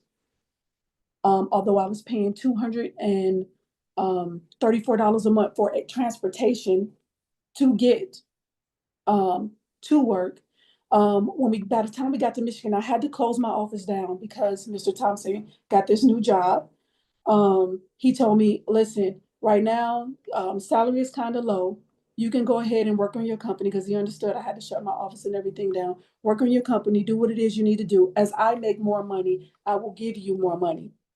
Mr. Thompson never gave me anything extra. He gave us, I think he made us a budget about $250 a month to sometimes $300 for groceries. If I went over on groceries because I cooked every day, he would make me eat it out of my $100. It was just, he had gotten so strict when it came to that. I should say even more stricter. He would talk at me. If I interrupted, he would repeat himself. He didn't like being interrupted. He was so engulfed in work. You could not interrupt him. He made it to where if I wanted to talk to him about certain things, I would have to go to the church to talk to him. I felt like he sabotaged any opportunities that I had to do something like furthering my career. He had a problem with it. Me working at the radio station, he had a problem with it. Me running for office, he had a problem with it. I tried to get a job at the church. He told me that they were laughing at me during the interview, but he wouldn't tell me what was said. I didn't get the job. I ended up being the director of women's ministry for a while. Curtis had an issue with that. He told me I was disrespectful. When I started going to school to become a pastor, that involved him being my teacher. Curtis had a problem with me in the classroom. I couldn't ask questions with my cohort. If he felt like it was something I discussed with him at home, I couldn't share. Everything just became even more like stricter, and I became more and more like a child. And I explained to him before, like, that's not fair. He became more and more absent. Like, it was just a lot. And are you an ordained minister now? No, I'm supposed to be a licensed pastor. And are you a licensed pastor? No. Okay. When you met Mr. Thompson, was he a pastor? No, he was an ordained minister. Okay, so I'm misusing the terminology here. When you met Mr. Thompson, was his profession being in the church or was it something else? His profession, he was an engineer. Okay. And do you know what type of engineer he was? Civil engineer. Okay. So he did project management. And was he earning more or less as an engineer than as a pastor? In the beginning, he was earning more as an engineer. Okay. And did he have to go back to school to become a pastor? Yes, And did that happen during the marriage? yes, And so were you supporting things at home while he was going to school? yeah, the children, taking care of the household, making sure that they got to all of their extracurricular activities, because we had 2 in high school and the baby. So making sure they got to and from their activities, doing their homework with them, just all the things so that he could work and go to school. Okay. Moving on to factor E, the permanence of the family unit. If the child is with you, it would be just the two of you, correct? No one else lives with you? No one else was with us. And she's been in that environment since April of 2024? Yes. That's how it's been for her? Yes, And if she is spending time with Mr. Thompson, is it just the two of them? I believe so. To your knowledge, no one else is living in with Mr. Thompson? To my knowledge, no. Okay, and none of the your daughter's half siblings live in the home with either of you, correct? Correct. Okay, so in either house, to your knowledge, it's just the child and the parent. Yes. All right. How about how would you describe your, moving to factor F, your moral fitness as a parent? Can you? Have you ever had an extramarital affair that the child's aware of? No, How about Mr. Thompson? no, Have you ever been involved in viewing pornography or other inappropriate media content that the child is aware of? no. How about Mr. Thompson? I don't think so. I don't know. Okay. How about any type of criminal record? Do you have a criminal record that somehow impacts your parenting? No, No child abuse conviction? no, No sexual assault conviction? no, Never been pulled over with a child in the vehicle because you're driving at a excessive speed or under the influence? no. Okay. How about Mr. Thompson? We had an accusation by his ex-wife, her claiming child abuse on Curtis's son, and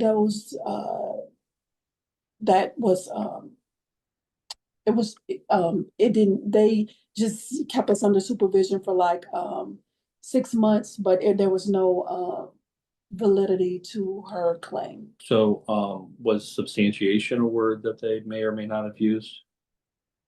I can't remember. Okay, so there was a report by Mr.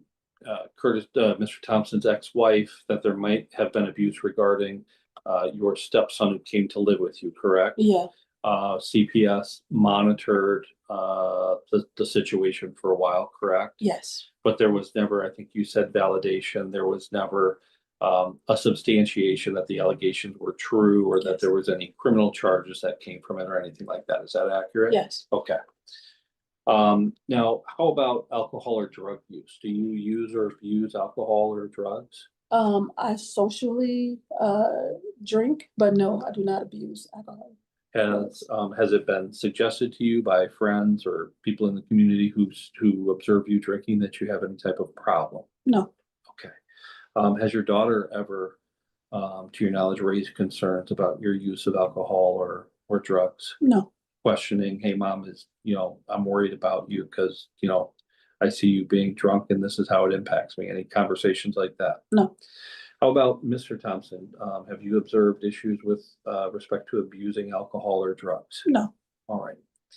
Now, you've already described Mr. Thompson's demeanor toward you with respect to controlling the finances, the way that he lectures your daughter. Has there been physical abuse? Yes. What can you describe the physical abuse? Yeah, we had a time in the beginning of our marriage where me and Mr. Thompson was having a dispute, and I tried to walk out of the bathroom and he grabbed me. He turned me around and he had me by my arms and he kind of slung me on the counter and he just kept screaming at me, calm down, calm down. The kids, the teenagers ran upstairs to find out what was going on and I yelled for them not to come into the bathroom so that he could calm down and let me go. So when you say the teenagers, this would be your daughter outside of the marriage and your stepson. Yes. Okay. Was the child, was the minor child, the 15-year-old, was she already born at that time? I don't think so. No. Okay. So that incident predates the birth of this child. Mm-hmm. Is that a yes? Yes. Any other physical abuse during the life of this child? Yeah, the second time happened when our daughter was she had to be about maybe 2 years old. Yeah, she had to be about 1.5, 2 years old. And again, I was taught that when things get heated, you have to walk away.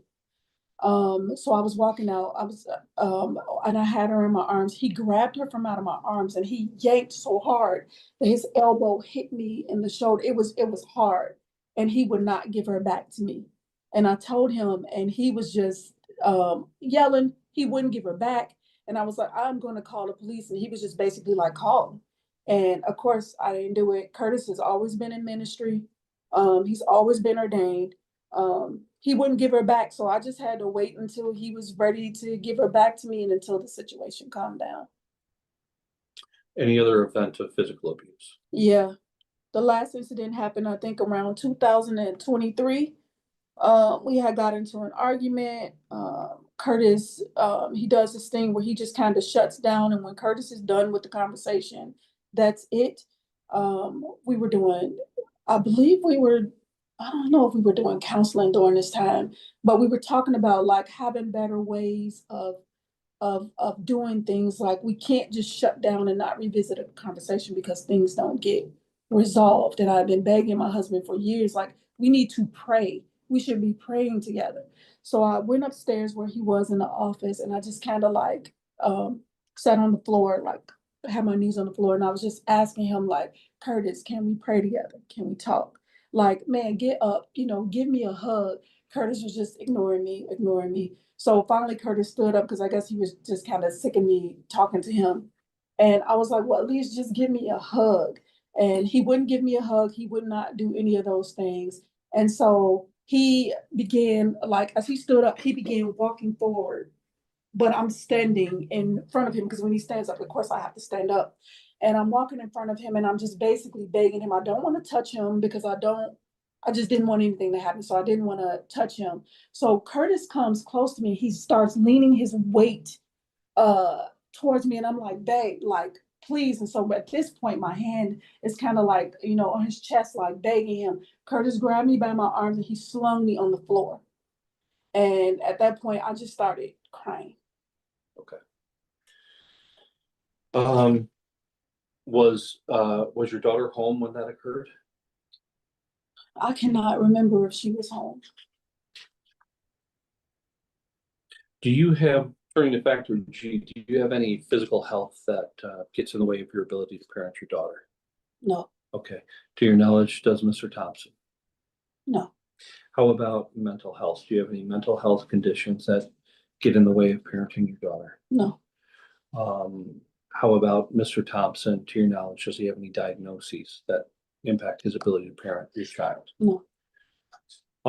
You've already talked, for as far as factor H goes, you've already shared a lot of information regarding what your child's involved in from extracurriculars and school standpoint, but does she do well in school? Yeah, she does. All right. And is she active in participating in her school? Yes. And the church communities? Yes. And does she have friends? Yes. All right. Does she generally appear to take her responsibilities at school and at home seriously? Yes. Okay. Has she had any delinquency issues or attendance issues at school or those types of things? No. All right. We've already touched on factor I as far as your opinion goes as to the child's preference. how do you believe Mr. Thompson will be with respect to encouraging your daughter to have that close continuing bond with you? Is that something you think he's going to support No. or not support? No, Okay, why do you think he's not going to support that? just the way that he handles things, even our oldest daughter, she was crazy about him. She has even tried to spend time with our youngest and him together, and he's kind of shut her down like, hey, she's sleeping right now. He does not encourage that relationship. And as far as with me, he doesn't listen when I tell him like certain things are bothering her, like some text messages that his mom, him and his mom had going back and forth. My daughter, my youngest, ended up seeing them because she got access to his mother's computer. She would let her play games on the computer, and I guess some things popped up. And they were talking, I guess the mom cursed, called me a B, and was saying some other things to Curtis. And my youngest was very upset about it. And I knew that talking to Curtis would kind of be an issue. So I went to the mom very respectfully and said, be careful of the conversations you keep as it pertains to me, because the little one saw it and she's very upset about it. So, either, apologize to her about it, but, you just have to be mindful. And she called me kind of like going off and upset. What are you talking? Objection, hearsay. She called I me. think- Sustained. What does that mean? You can't testify as to what his mother said. Oh, I'm sorry. I'm sorry. Um, um, uh, what I, so what ended up happening was Curtis had a conversation. Curtis found out about it and had a conversation with our daughter and told her that she could go to jail for invasion of privacy. So she had no right.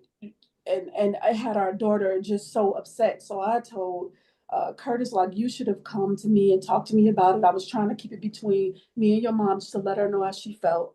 Our daughter was very upset about that. And I was like, you put a tracker in my car without my knowledge. Why would you tell her that? Like, why would you tell her that she can go to jail?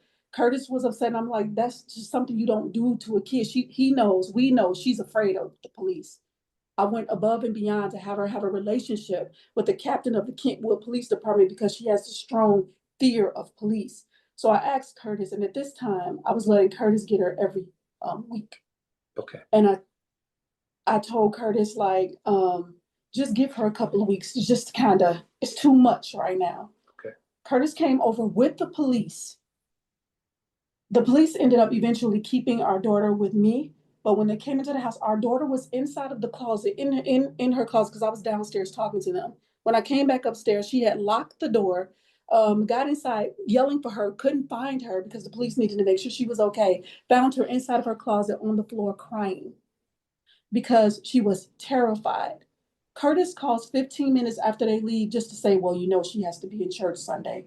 Are you gonna make sure she's there to volunteer? No concern for her. No concern for how she was feeling, and she was shook up very bad. Okay. So to summarize that, there were disparaging comments made by Mr. Thompson and his mother regarding you.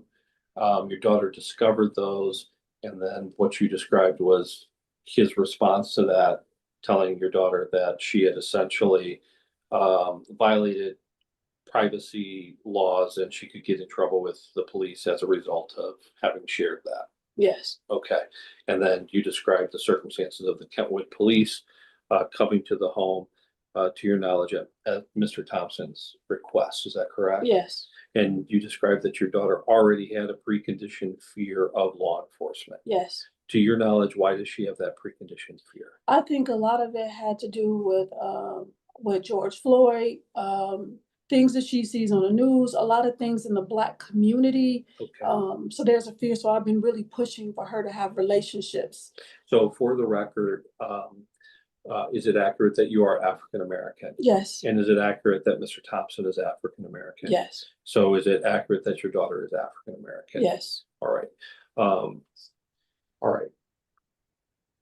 And being African American, she might have different fears or concerns about the law enforcement community and things that she sees on media and within the Black community. Yeah, and things that have happened, like her sister, husband being pulled over by police and being threatened to get shot. Okay. So all those things. Now, how about you? Are you disparaging Mr. Thompson in your daughter's presence, or saying things that your daughter's finding out about Mr. Thompson that would be harmful to her relationship with him? No.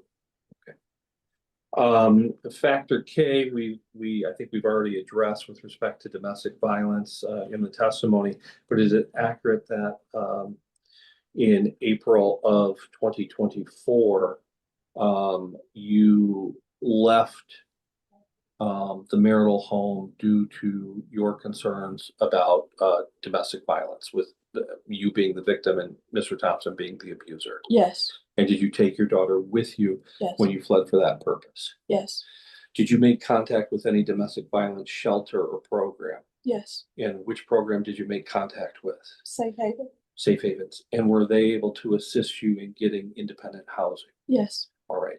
And then did you engage in counseling through Safe Haven? yes, Did you receive other domestic violence resources through Safe Haven or any other domestic violence community-based program? they help with food. All right.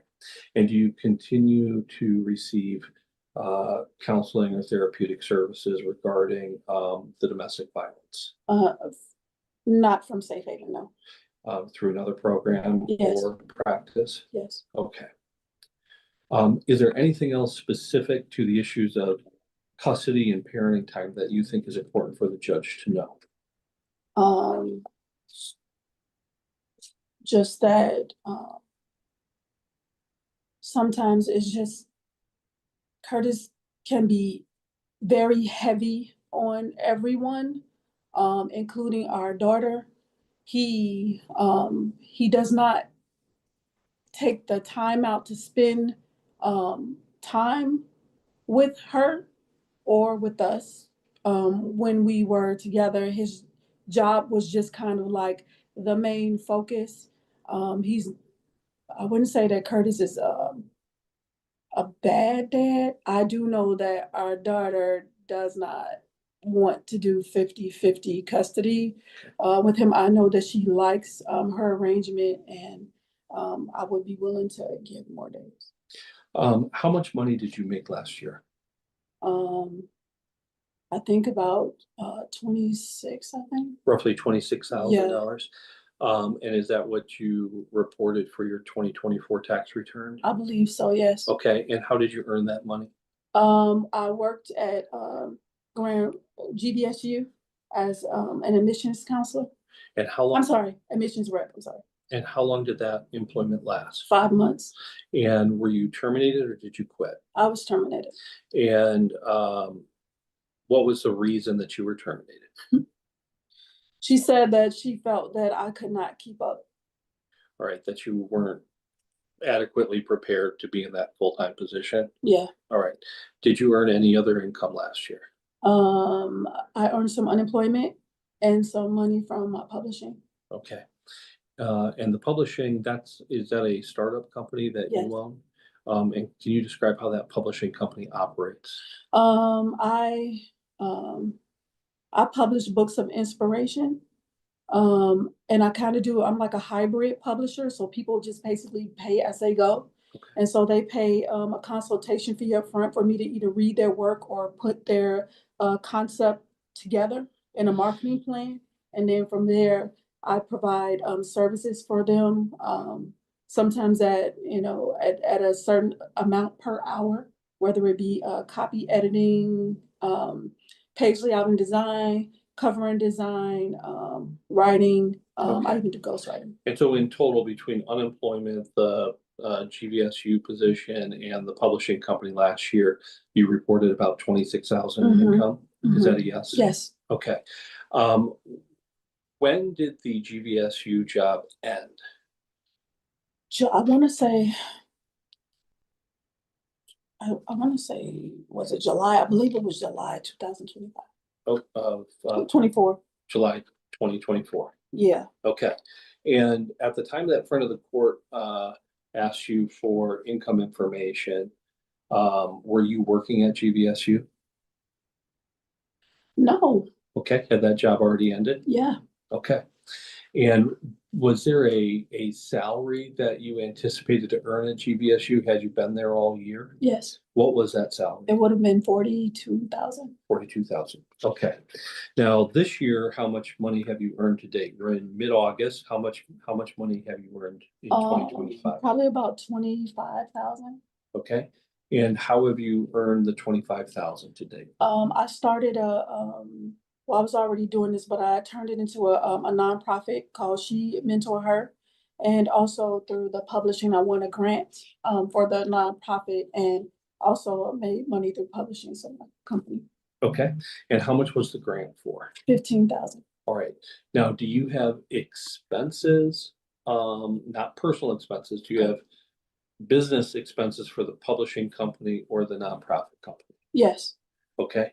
And what are some examples of those expenses? Paying my therapist. I have 5 therapists that work with the company, paying speakers who come in. I pay for the food, the activity expenses. The ladies, I took them on a 3-day retreat, 18 women on a 3-day retreat. All that is computer equipment, consultants to come in and help with my payroll and other things pertaining to the nonprofit. Okay.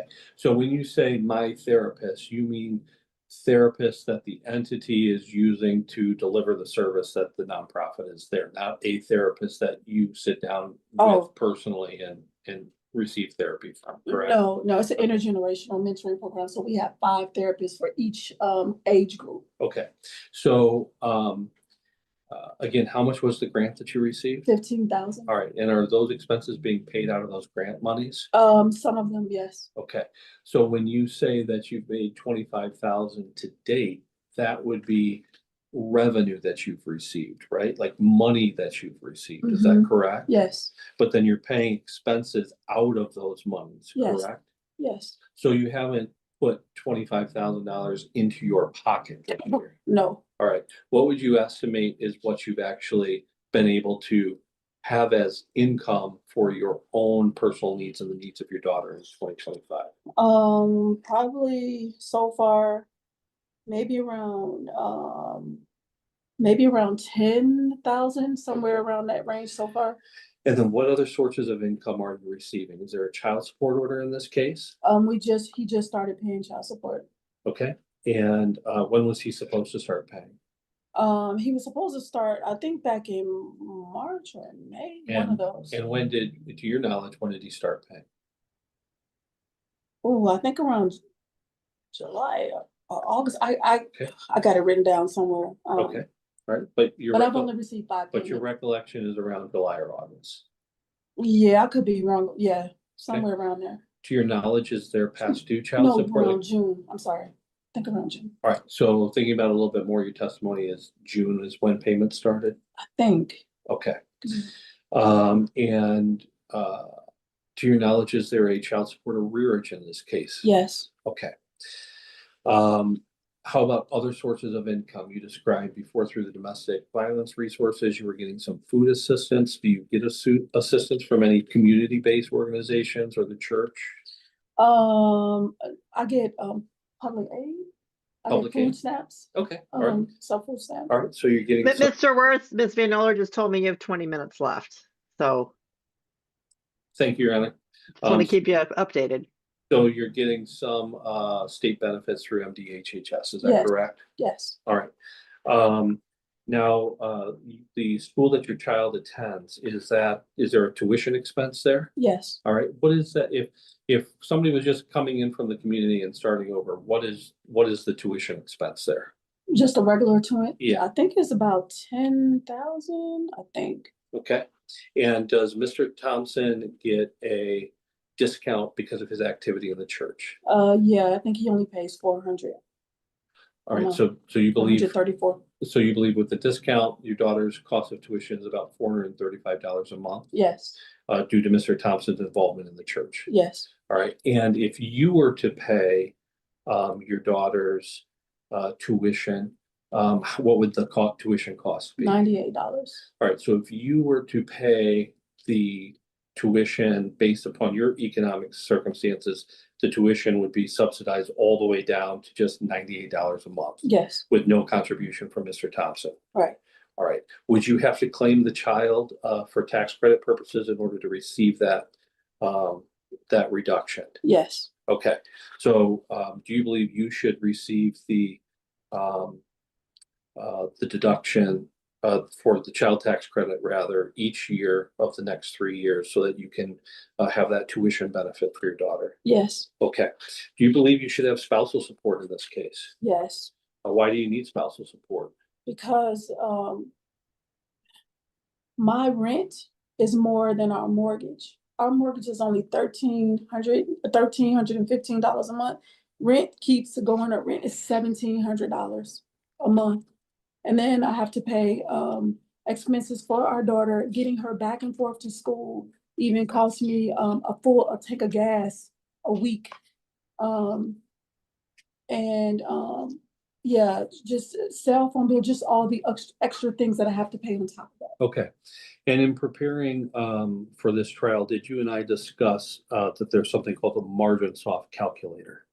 That gives us a calculation as to proposed spousal support amounts. Yes, And you recall that there's a scale 0 to 100, and that kind of suggests probability that the person should be awarded spousal support. yes. And do you recall what that number was? Yeah, it was like 68.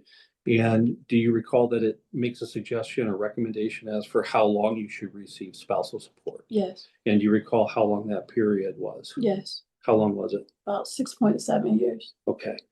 And that it then suggested the amount of spousal support that you should receive per month. Do you remember what the amount of that was? Yes, What was that? $1,729. Okay. Do you believe that if you had that spousal support award, that would be adequate along with the child support to help you maintain the lifestyle you used to have as you get back up to speed in the workforce? Yes, All right. Now, based upon your experience at GVSU and the criticism that you received that you were not up to speed for full-time work, do you believe that you could obtain and maintain full-time employment today? yes. Yes, you do believe you can? I want to, Okay, you want to. Do you Yeah. believe that you can? No. Okay. Have you applied to positions out in the workplace? Yes, Have you interviewed for positions? yes, Have you received job offers? no, Have you received a single job offer that you've declined to take? no. Why do you think that is? I think a lot of it has to do with my age. I think race plays a factor, and the fact that I have not held a job for like over 10 years. All right. Your Honor, at this point, I'll pass the witness to Mr. Tobirin, and for whatever time I have left with this side of the case, I'll reserve it for redirect. And just remind you, it also includes cross of any of Mr. Tobirin's witnesses. Thank you, Your Honor. All right, Mr. Tobirin. Now, do we have time for a very quick, like 5-minute restroom break? Sure. Okay, thank We'll you. reconvene at 10:45. We'll do 10 Great. minutes. Ms. Thompson, I want to follow up with you on your request regarding legal custody. Can you clarify, are you asking the court to grant joint legal custody or sole legal custody to yourself? From my understanding of that, I think I wanted to share custody from what I'm saying about the legal custody. Yes, my question is whether you're requesting joint legal custody where you and Mr. Thompson would share legal custody, or are you requesting that sole legal custody be granted to yourself? Can I put him on pause for a minute? You cannot, even okay. though we're doing this by Zoom and we're seated here together, just like Mr. Tobirin and his client, you have to answer Mr. Tobirin's questions without my assistance unless I object to something. Okay, so I think I'm saying, joint legal custody. Okay, so for the My understanding. record, you are in agreement that you and Mr. Thompson will share joint legal custody. Yes. Okay. Thank you. Well, Ma'am, do you feel that you support your child's relationship with Mr. Thompson? yes. And since the two of you separated and the temporary order went into place, do you feel that you support his relationship with your daughter, Mr. Thompson's relationship with your daughter? Yes. Okay. Would you agree that Mr. Thompson has exercised the parenting time that was granted to him through the temporary order? He, as a general statement, he's done his every other weekends, Thursday through Sunday. Yes. Okay. Have there been times, let's look at this calendar year, 2025. Have there been times when Mr. Thompson has requested any additional parenting time? Yes. Okay. And would you say that you have allowed that additional parenting time or not? Sometimes I have, for the most part, I have. For the most part, you have. Yes. Do you would you agree that Mr. Thompson requested parenting time on Father's Day, 2025? Yes. Okay. And do you recall whether that was your regular weekend of parenting time or was that Mr. Thompson's weekend of parenting time? I don't recall. I would assume that if he's asking for a time on Father's Day, that it was probably my weekend time. Okay. And did you allow him that parenting time on Father's Day? I did allow him parenting time on Father's Day. Okay. How much? After church, the same amount of time as he had given me for Mother's Day. Okay. Do you recall how much time after church you allowed? As much time as that he could take after church. How much time did he get? I don't recall. I think it was the full day after church.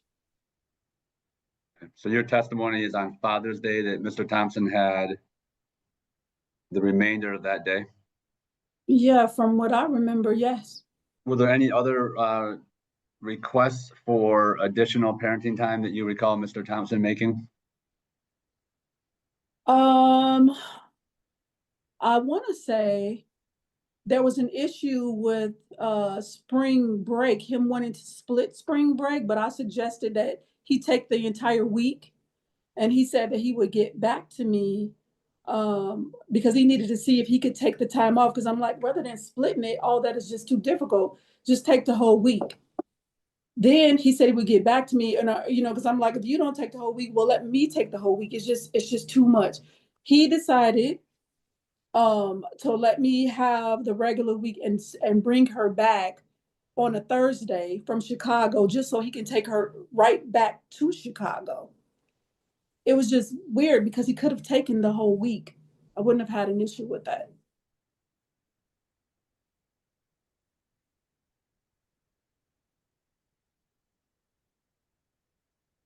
Mr. Thompson has every other Thursday overnight, correct? Yes. Mm-hmm. Okay. To the best of, during the school year, to the best of your knowledge, did your daughter get to school on time Friday mornings during his parenting time?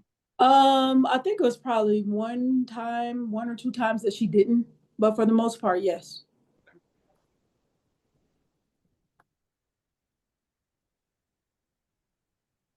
What is your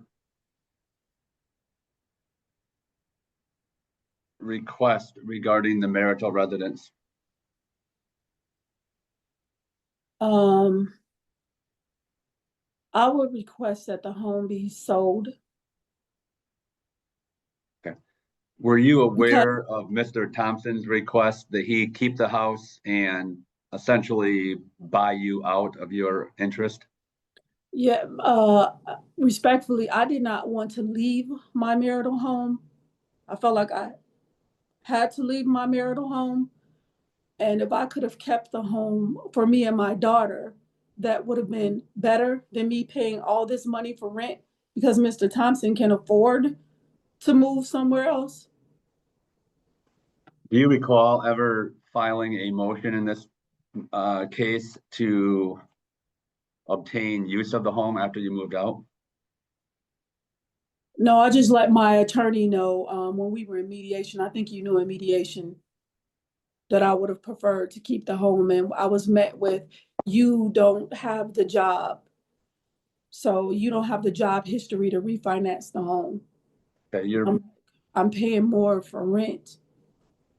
your trial brief indicates that you want the home sold, correct? Objection. If the court's not going to accept my trial brief, I don't think opposing counsel should be able to reference my trial brief.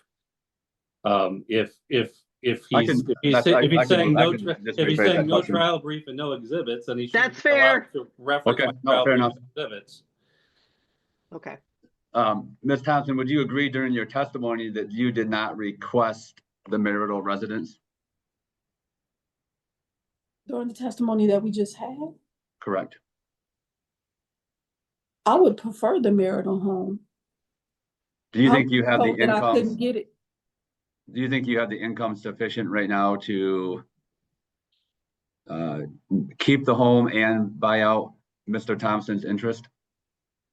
I may not be able to necessarily buy him out, but to keep the home, yes, I'm paying $1,700 a month for rent.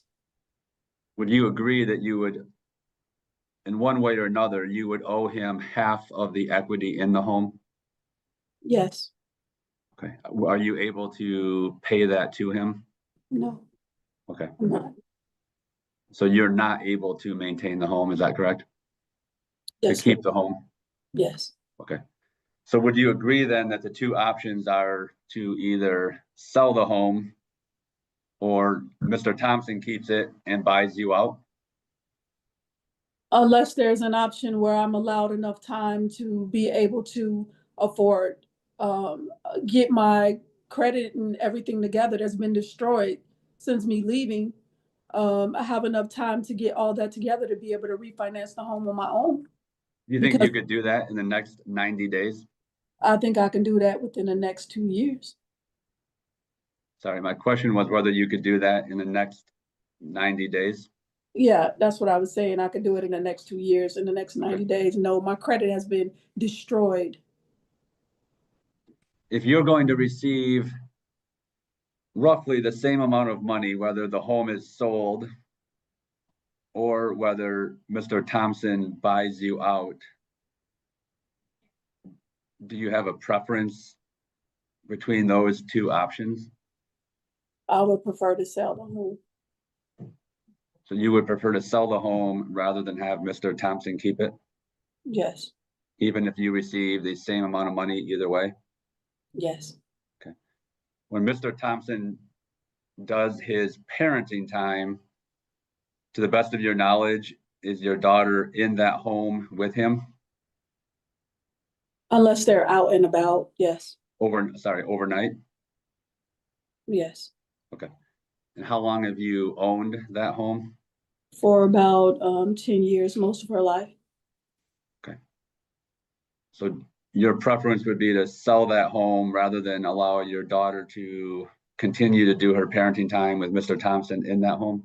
My preference would be to do my parenting time with my daughter in our home that we picked out, me and my daughter, not my husband. He didn't even like the house. Ma'am, if the two options are to sell the house, To sell it, okay. And you would agree that Mr. Thompson would have to then find new housing? yes, the church is paying for the house now. Okay.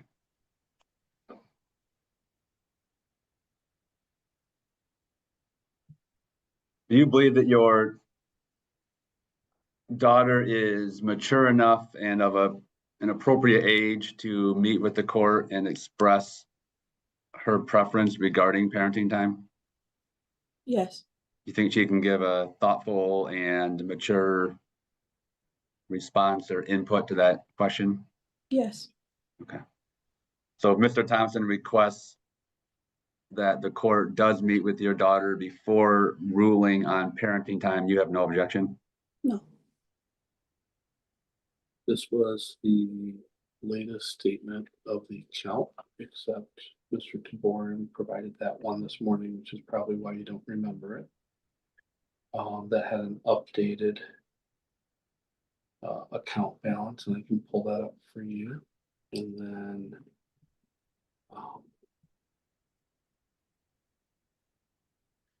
this is the trial brief that you submitted. And this is the portion that related to the retirement accounts. Would it be helpful to you to see the statement that Mr. Tobirin provided this morning? Yeah. So Judge, we are, my client has reviewed the trial brief that Mr. Tobirin objected to. She's reviewed a statement of that retirement account with respect to a May 18, 2025 balance, and she's now requesting to review the updated statement that Mr. Tobirin circulated this morning as a proposed exhibit. So I'm just pulling that up for her because that actually did not make it to the print stack prior to starting this morning. So this is the exhibit he provided that showed the balance as of March 31, 2024. Are you able to read that? Yeah, can I write that down? Mm-hmm. Is that a 604? It's a 6. And this is the exhibit that Mr. Tobirin circulated this morning that had an ending date of June 30, 2025. And this is the balance that's reported. Is that separate? Your Honor, at this point, I would ask Ms. Thompson to answer the question. I think she's had, I mean, we're getting really close into her being guided by her attorney through this. Yes, I agree. So Yeah, if you don't know, just say you don't know. That's fine. Okay, I don't know. Okay. Regarding bank accounts, do you agree that you each should keep bank accounts in your own name at this point? I actually think that Mr. Thompson should split whatever his balance is in the account, because Mr. Thompson did not give me anything during the marriage besides that $100 a month. And when I left, Mr. Thompson did not provide any support. Okay. Since you moved out, have you contributed any money to his bank account? No, I have not. Okay. Mr. Thompson was always Ma'am, I just there want you to answer the for- question, please. Have you contributed to the marital residence mortgage since you moved out? No, I contributed to our mortgage where me and rent where me and my daughter Okay. live. Have you contributed to utilities or other costs for the marital residence since you moved out? I contributed to our child since I Okay. moved out. And you stated earlier that Mr. Thompson has paid the tuition for Well, your daughter's school. Actually, even the lawn has been in my name, lawn care.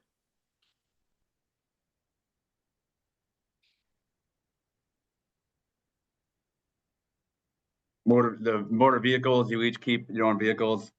Yes, You okay with that? Personal property, you have some items at the marital residence, but do you agree the two of you can divide, or you can come and get your items? once the property is sold, yes, Okay. Do you have a retirement account in your name? no, Okay. Do you agree that you each would keep your own individual credit card debt? yes, And you don't have any problem with Mr. Thompson keeping his student loan debt? no, Regarding the timeshares, your request in your brief is what you're good with? So Mr. now Thompson, we're I using my- believe would, Objection. Again, Sorry. we're referring Okay. to a trial brief that Mr. Tobirin no, that's fine. adamantly objected to at the start I'll of move the on. trial. I don't have an objection to Mr. Tobirin asking her what her position is, but I don't think he can. That's fine. I think Cross-reference. he conceded that, I believe. Yeah, what is your position regarding the two timeshares, ma'am?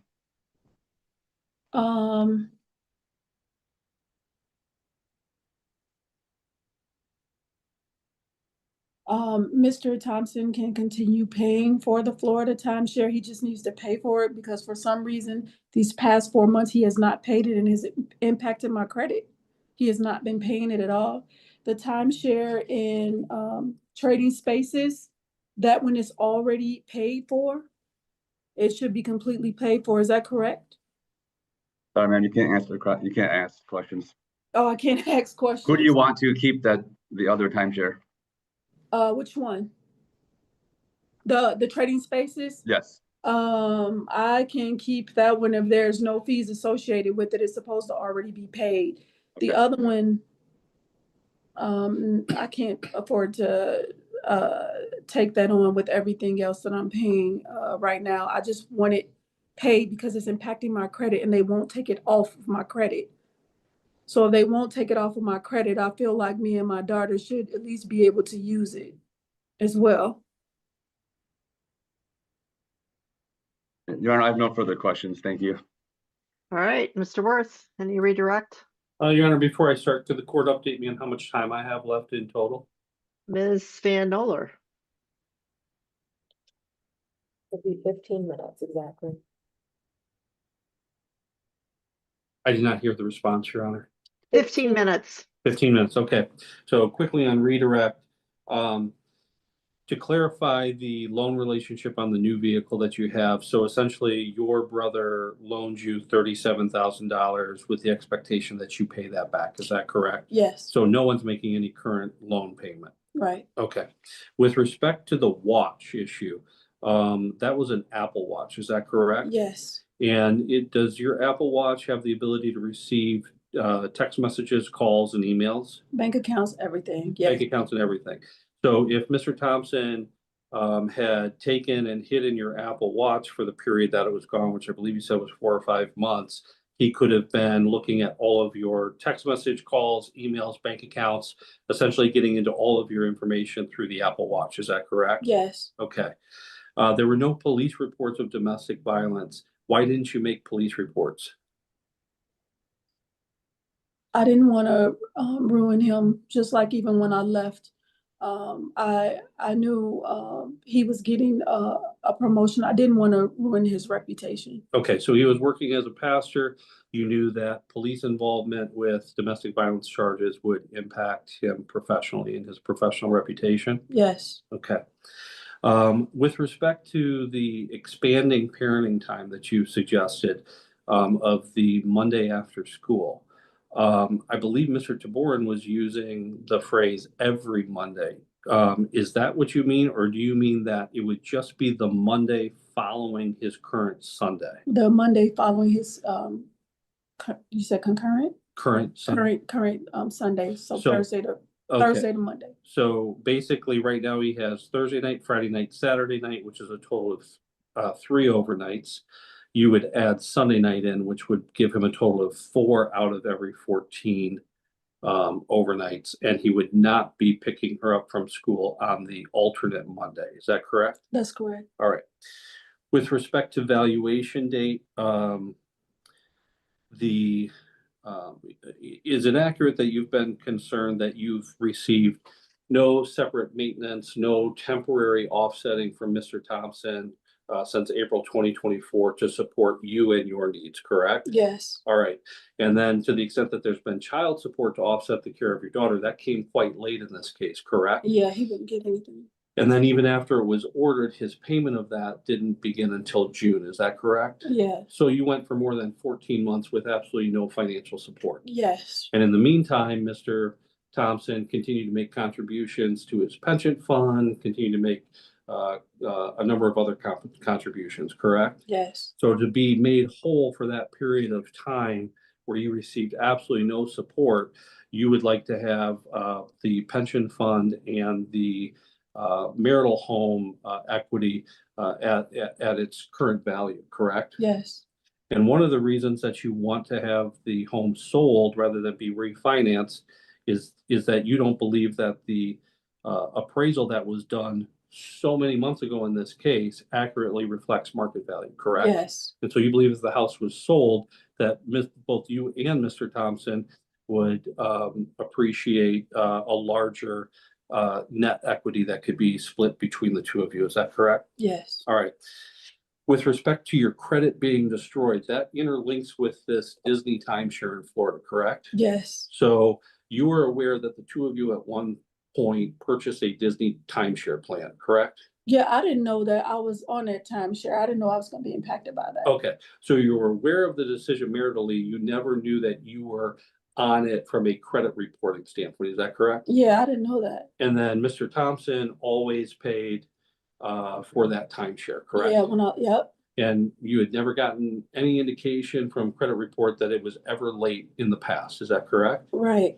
And then all of a sudden, you start needing a new vehicle because your vehicle's failing this spring. Is that correct? Yes, And lo and behold, Mr. Thompson stops suddenly paying for a timeshare that's on your credit report. yeah, he contacted me that they were, that I was looking for a car, that they called him from the dealership, which the dealership told me that they didn't call him. And all of a sudden, I'm starting to, when I'm trying to get a car, I can't secure a loan. Okay, so you were informed that Mr. Thompson was aware that you were shopping for a car because the dealership let him know that. And then coincidentally, he suddenly stops paying on an account that would negatively impact your credit report. Is that correct? Yeah, And that's the first time, to your knowledge, there's ever been a ding like that on your credit report. yeah, And now the credit reporting agency shows you 90 days past due, which influenced your ability to finance the vehicle. So you had to turn to your brother. Is that correct? yeah, And also impacts your ability to refinance the home. Is that correct? yes, And because of Mr. Thompson's failure to pay for that timeshare timely. Is that right? yes, Now, if you had the child support and the spousal support that you believe you're entitled to in this case, in addition to continuing to grow the companies that you have, do you believe that that might support you in having the income you would need to refinance the home and cash out Mr. Thompson? yes, But now you can't because you've had this recent 90-day credit ding due to Mr. Thompson's conduct. yes. All right, I don't have any other questions, Your Honor. All right, Mr. Tobirin? No, thank you, Your Honor. All right. Any further witnesses, Mr. Worth? No, Your Honor. All right, Mr. Tobirin? Thank you, Your Honor. I would call my client Curtis Thompson, please. All right. Mr. Thompson, would you raise your right hand? Would you state your name and spell it for the record? Curtis A. Thompson, Curtis, middle initial A, last name Thompson. Do you swear or affirm the testimony you're about to give in this matter is the truth, the whole truth, and nothing but the truth? I affirm. All right, thank you. Mr. Tobirin? Thank you, Your Honor. Just to, I guess for a timing's sake, are we stopping at noon today? Yes, I think we're going to have to. Okay, thank you. I'm sorry, Your Honor, I did not hear that response. We're going to stop at noon today, so we'll have to schedule some more time to finish Okay. up, but we'll go to noon. Okay, Thank thank you. Ms. Curtis, regarding joint legal custody, do you agree that you and Mrs. Thompson should share joint legal custody? Yes. Okay. Regarding parenting time, what is your request for a parenting time schedule? My request is for 50-50, week on, week off. Okay. Monday to Monday. Okay. Regarding holiday parenting time, is it your request that you and Mrs. Thompson should rotate holidays? Yes. Do you recall the friend of the court publishing a recommended holiday schedule? Yes. Do you agree to follow that schedule? Yes, except for the summer. Okay, what is your preference for the summer? The summer we would split the summer. So continue the week on, week off. You wouldn't need one full week in the summer if you had week on, week off already. That's correct. Okay. Do you believe that week on, week off, 50-50 parenting time is in the best interest of your daughter? Yes, I do. Okay, how would you, and then just real quickly, you agree that your daughter is 14 years old, almost 15, Yes. and she'll be a sophomore in high school in the fall? Yes. Okay. How would you describe your relationship with your daughter? I have a very good relationship with her. It's close. We enjoy a lot of good times together. We communicate and talk about things that are going on in her life. And she's been referred to as a daddy's girl. Did you hear Mrs. Thompson claim that your daughter does not look to you for guidance on personal issues and that type of thing? I totally disagree. We Okay. talk about friends, personal life, all kind of things. Does your daughter come to you if she's having a struggle in life? Yes, And do you feel that the two of you spend adequate time talking through those issues that she brings to you? yes, with the time that's given with the visitation schedule. Okay, and prior to your separation, did you have more time with your daughter? Yes, So did you spend time prior to separation one-on-one with your daughter talking about life and personal issues and things of that nature? yes. Prior to the separation, let's look at a school week. What did that look like in terms of your time with your daughter? During a regular week, if she had games and stuff, I was there to support her. I was home most time by a reasonable hour. There are some times that I had later hours than others, depending on the ministry season.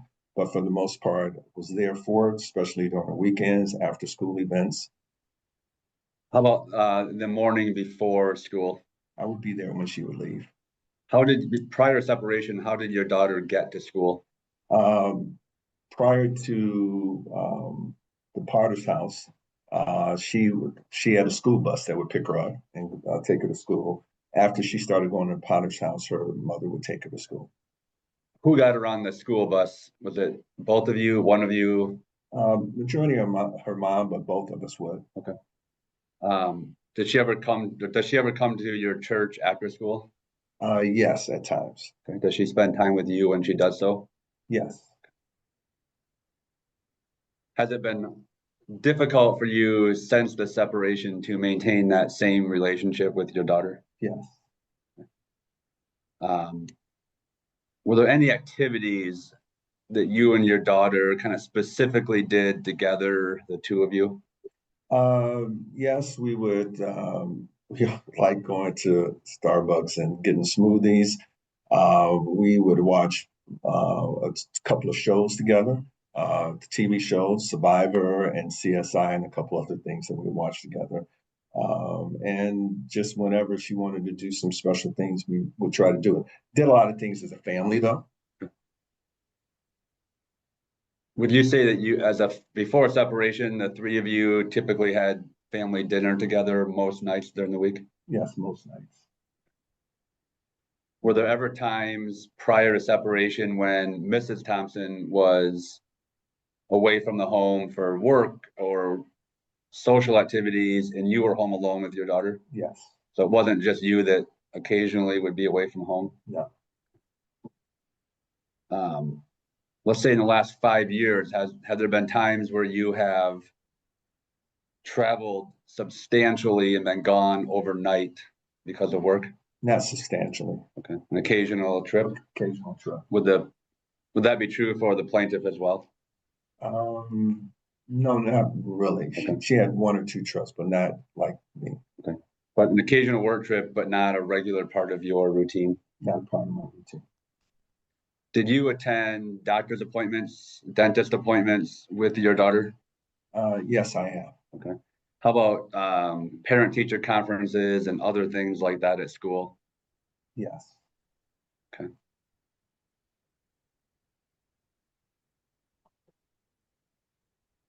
The plaintiff described your discipline, I'm paraphrasing, but maybe as being intense or that you would just kind of go on and on with your daughter. Do you agree with that? I do not. Assessment? No. I do not. How would you describe your discipline style with your daughter? My discipline style is to have open conversation and to engage her in critical thought and to believe in accountability. And so a lot of our conversations would go with the back and forth. I will say that there are some conversations with any kid that, yes, you want the kid to listen to you while you're talking to them and trying to help them out. But then afterwards, I would give her the floor for her to communicate back to me. Do you think that you and the plaintiff were appropriate with your discipline? I would say overall, yes, there have been some times where the plaintiff has gone a little bit overboard, in my opinion, but for the most part, yes. When you say the plaintiff has gone overboard, is that verbally, is that physically, or both? It has been both. Okay.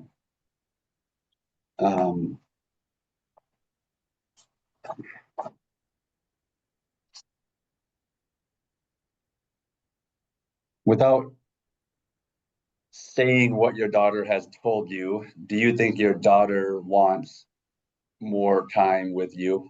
Absolutely. Okay. Do you think your daughter would agree or disagree with a 50-50 week on, week off parenting time? Agree.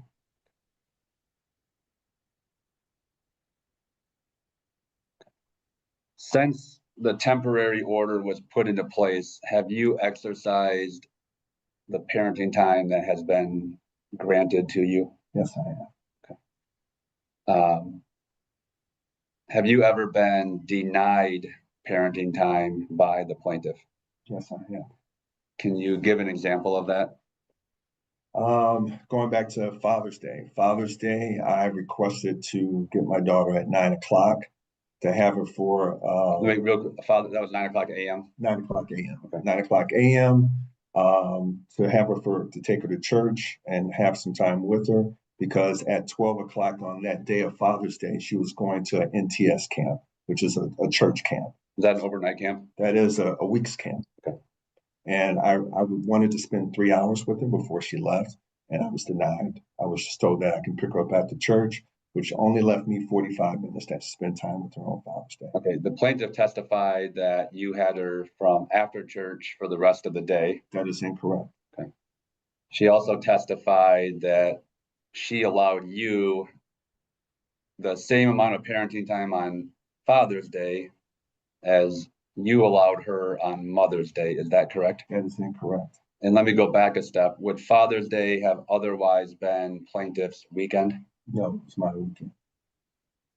Would Mother's Day have otherwise, or whose weekend would Mother's Day have fallen on? My weekend. Okay, and then I'm sorry. Restate that. sorry, if you recall, whose weekend would Mother's Day 2025 have fallen on? It was on my weekend. Okay.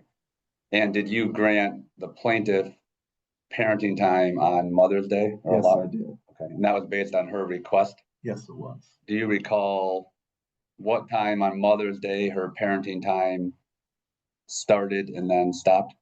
Roughly around 12:30, and she had it for the rest of the day in the evening. Did she come back to you that night? No. Okay, so your parenting time would have ended that evening anyways. Yes. So you ended your parenting time early, gave that time to plaintiff on Mother's Day. Correct. Okay. You requested 3 hours on Father's Day, correct? Yes. And got about 45 minutes. Correct. Okay. Were there any other times?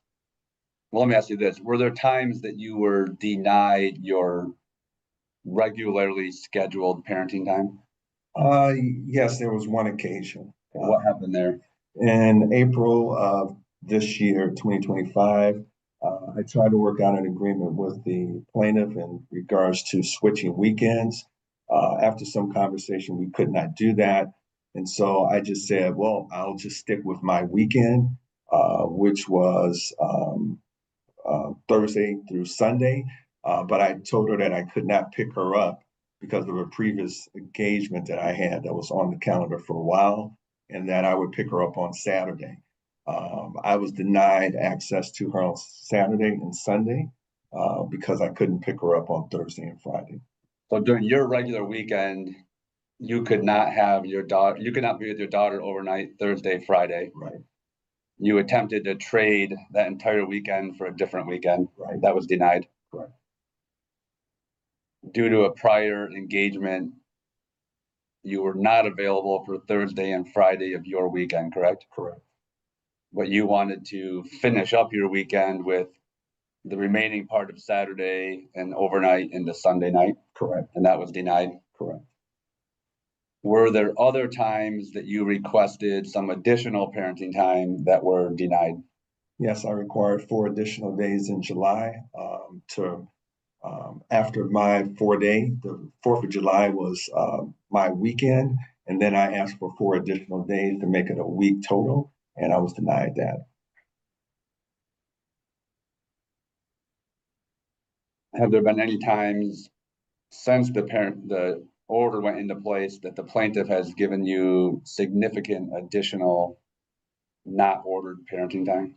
No, not when I have asked. My daughter has asked on 2 occasions to stay overnight until a Monday, and it was granted because she asked, not because I asked. So can you explain that, please, if you could? Because of the nature of the relationship, I've noticed that whenever I asked for additional time, I was always denied. And so I would tell my daughter, she would say, "Hey, Dad, can I stay over an additional day?" I said, "Well, you got to ask your mom that." And so then she would engage her mom to do that. The spring break weekend that she was talking about, I had my daughter from that Thursday of spring break anyway until the weekend. And so she approached me about me having her for a week or her having her for a week. And I told her that I was not prepared to have her for a week. I need to get back with her. And then I came back to her and told her I could not do that, but I still wanted to have my time Thursday through Sunday. Okay. Prior to the divorce being filed, you filed a complaint for custody, correct? Correct. Did you file that after the plaintiff had moved out? Yes. And why did you file that complaint? I filed that complaint because in August, my daughter was kept away from me for 2 weeks. Sorry, can you tell the court what year that was? 2025, 2024, August of 2024. My daughter was kept from me for 2 weeks with no reasonable explanation. And at that particular time, because of some of the other challenges that I had in regards to her locale and just time with her, I decided to go to the courts to make it official. Do you agree that when the plaintiff moved out, she took your daughter with her? Yes. And did she tell you where she was going? Not initially. How long was it before you knew where she Senator, I'm went? going to object to this line of questioning. The custodial best interest factors, particularly in factor J, make clear that the court cannot consider negatively a parent's decision to take a child or keep a child from another parent in the context of domestic violence, threatened or actuated across the parent or the child. So this line of testimony, I believe, is something that can't be considered by the court anyway under factor J, and so it's just not even relevant. Mr. Tobirin?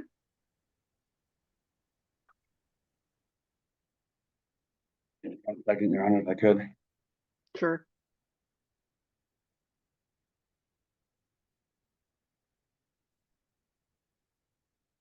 Yeah, I'll move on to a different question. That's fine. You've answered, Curtis, some of these questions already. Do both parties support your daughter's religious education? Yes. You both believe that her faith is important to her. She's been raised in the church, for lack of a better Yes. way to say that.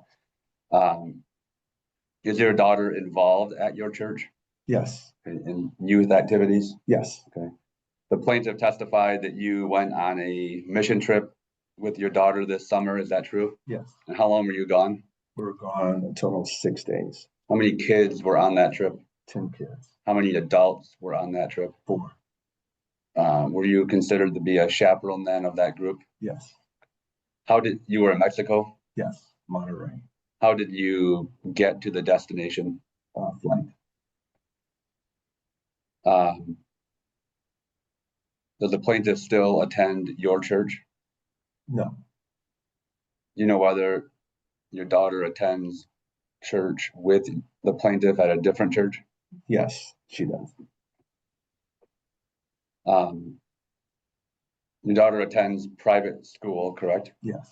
You pay the tuition? Yes. How much do you pay per month? I believe it's for 37 and as 47 at 44 if it's a late fee. Okay, say that last part again. I didn't hear it. $437 per month, and then if there is a late, it has been tardy sometimes 44. Is it Thank your proposal that you continue to pay her tuition? Yes, Did you hear the plaintiff's testimony about what the cost of tuition would be if she paid? yes. Do you know whether that's accurate? To my knowledge, no, it's not accurate. Prior to, well, I guess, did you, prior to the last couple of days in today's trial, were you aware that that was even an option? No, I was not. It was only after I got billed that I went into the database and saw that there had been some arrangements made and that the new cost was $137 per month. Okay, but you were not aware of that ahead of time? I was not. And it's your proposal that you continue to pay the tuition? Yes, In our trial brief, we listed a number of other expenses for your daughter that you have paid for since separation. Do you recall that? yes, Is that list accurate? yes. Okay. Is it your position that you would continue to pay for those expenses going forward? Yes, And that would be up through the time that your daughter graduates from high school? yes.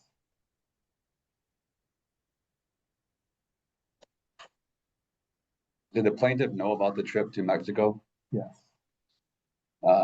Did your daughter require a passport to travel out of the country? yes, Did both parents have to sign the passport application? yes, You both did sign it? yes. Did the plaintiff have the travel plans before you traveled? No. I mean, I'm sorry. Sorry, did the plaintiff know where you were traveling to? Oh, yes, The I'm dates sorry. and times and Yes. how you were getting there? Yes, Okay, so she was not left in the dark about these. no. She knew where your daughter was going, how Yes. she was, okay. They sent emails to both me and my daughter that she had access to my daughter's email. And she signed the passport application? Yes. And if I'm saying one more thing, one request that I provided her with information.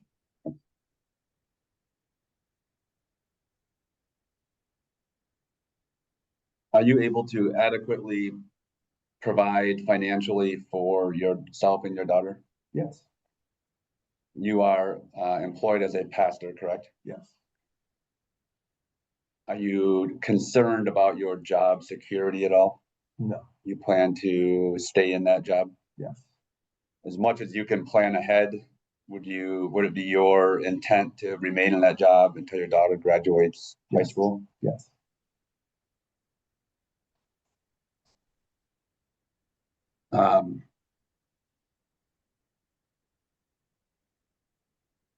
The plaintiff made numerous accusations about you controlling the family finances. As a general statement, were her accusations accurate? no, they were not. During the course of the marriage, did you generally have joint checking accounts, separate checking accounts, or both? We have both.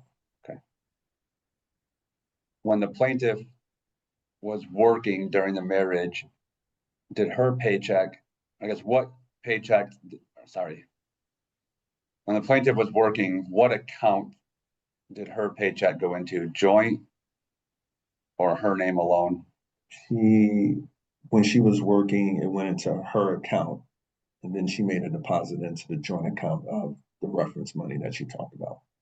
Okay, and was that done through the agreement of the two of you? Yes, Okay, and then where did your paycheck go? my paycheck went into my account, then a portion went into the joint account. So both of you would have your paychecks deposited into separate accounts, Yes, and then you would work out a number that you would both transfer correct, into a joint account. correct. If you were earning more income than the plaintiff at any given time, would you put more money into the joint account? Yes, I would. And then were family bills and other things paid from that joint account? Yes, they were. Did you both have access to the joint account? Yes, we both did. Debit cards, Correct. checkbook? Correct. Did you in any way control plaintiff's use of her own individual checking account? No, I did not. So whatever she earned that went into her own checking account, did you know how that money was being spent? No, I did not. Did you ask her how that money was being spent? No, I did not. Did you try to influence how that money was being spent? No, I did not. Did you hear the plaintiff's testimony about her being on a $100 allowance? Yes, I did. Was that accurate? Not so. What, do you know what she was referring to? She was referring to that when she was in transition of starting her business, that we agreed to an amount of $100 just to kind of help her to have some cash in her hand. But it was never to be something that was permanent and ongoing. It was just for a period of transition while she got her job, either found a job or got her business at that time up and running. And that was a number the two of you agreed to? Yes. Did she ever email you or text you after that was implemented and say, it's not enough, we need to increase that number? We had verbal conversation. Okay.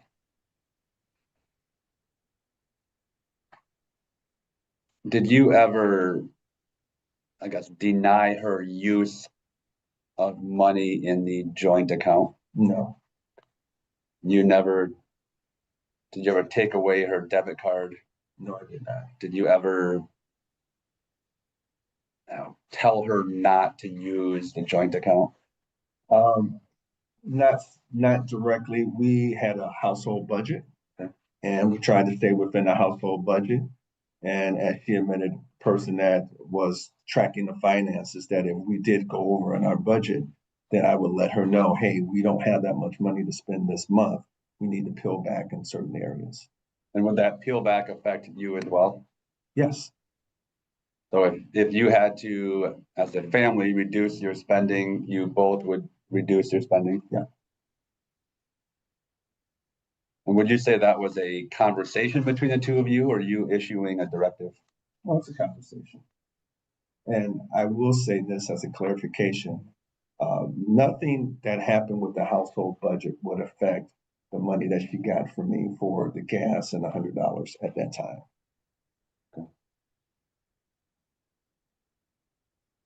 Has your daughter ever gone, well, let's go back prior to separation, well, even now, has your daughter ever been denied food and other basic care? No. She has, she does her annual, does she do her annual medical checkups? Yes. Dental checkups? Yes. Ever had trouble putting food on the table? No. Now since separation, you're current on the mortgage? Yes. You have working utilities and food in the refrigerator? Yes. Regarding the, do you agree that there's a temporary child support order in place? Yeah. And that you are currently paying child support? Yes, I am. Does that, does the child support garnished from your paycheck? Yes, it is. And was that a process that happened through the front of the court? Yes. You have not in any way, have you in any way denied a child support payment or interfered with the payment being processed? No, I have not. Do you know if there's a current arrearage? Yes, there is. Is that due to just the timing of getting child support started? Yes, Do you know whether there's extra money being taken out of your paycheck it is. to catch up the arrearage? It is. And again, that's directed by the front of the court. Is it your intent to stay in the marital residence? Yes. And your intent to essentially buy out the plaintiff's interest in the residence? Yes. Do both of you own the home? Both, we had the conversation. Her name is not on the deed. My name is on the deed.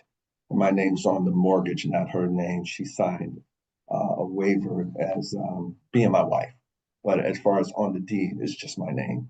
So regarding the mortgage, her name is not on the mortgage. No, it's not. So that would, okay.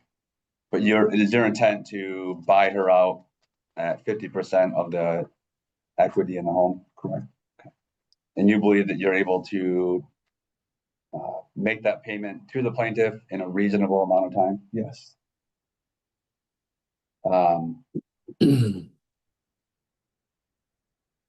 Is it then your intent to remain living in the home? Yes. Understanding that things can change, would it be your plan to still be living in the home when your daughter graduates high school? Yes.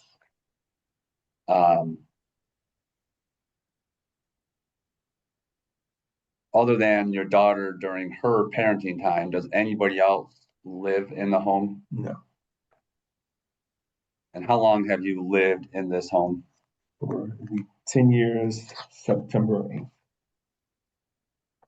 this year. To the best of your knowledge, you think the daughter considers this to be her home? Yes. Objection, hearsay. I think he could ask his opinion, but not his knowledge. Knowledge would relate to a statement made by the child or something like that. He could ask him his opinion. I have no objection to rephrasing the question. All right. Is it your opinion that your daughter views the marital residence as home? Yes. Do you have any plans to move anyone else other than your daughter, obviously during her parenting time, into the home? No. Prior to separating, would your daughter have friends over to the house? Yes. She ever do sleepovers? Yes. How far, Your Honor, I see it as 11:59. I wonder if we're at a good time. Okay. We should look for another date. We can stop recording and live streaming, Ms. Van Oler, and if we can come up with a couple of dates.